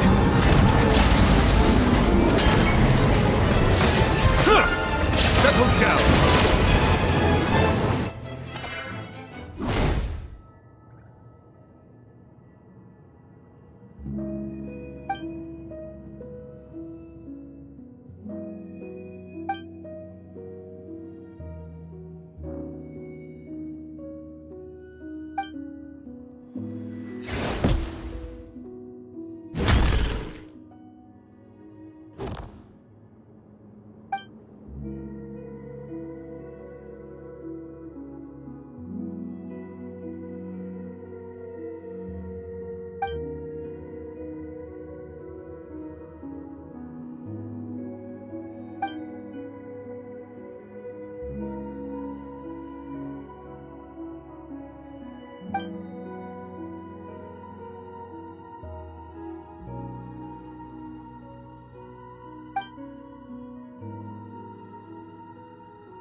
Here we go! Think you can get away?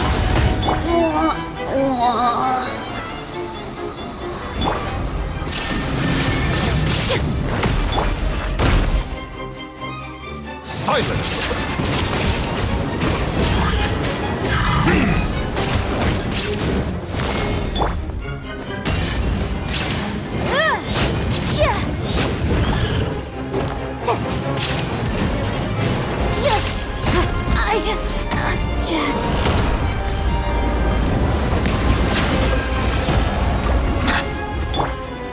Now you shall perish!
assignments!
Huh?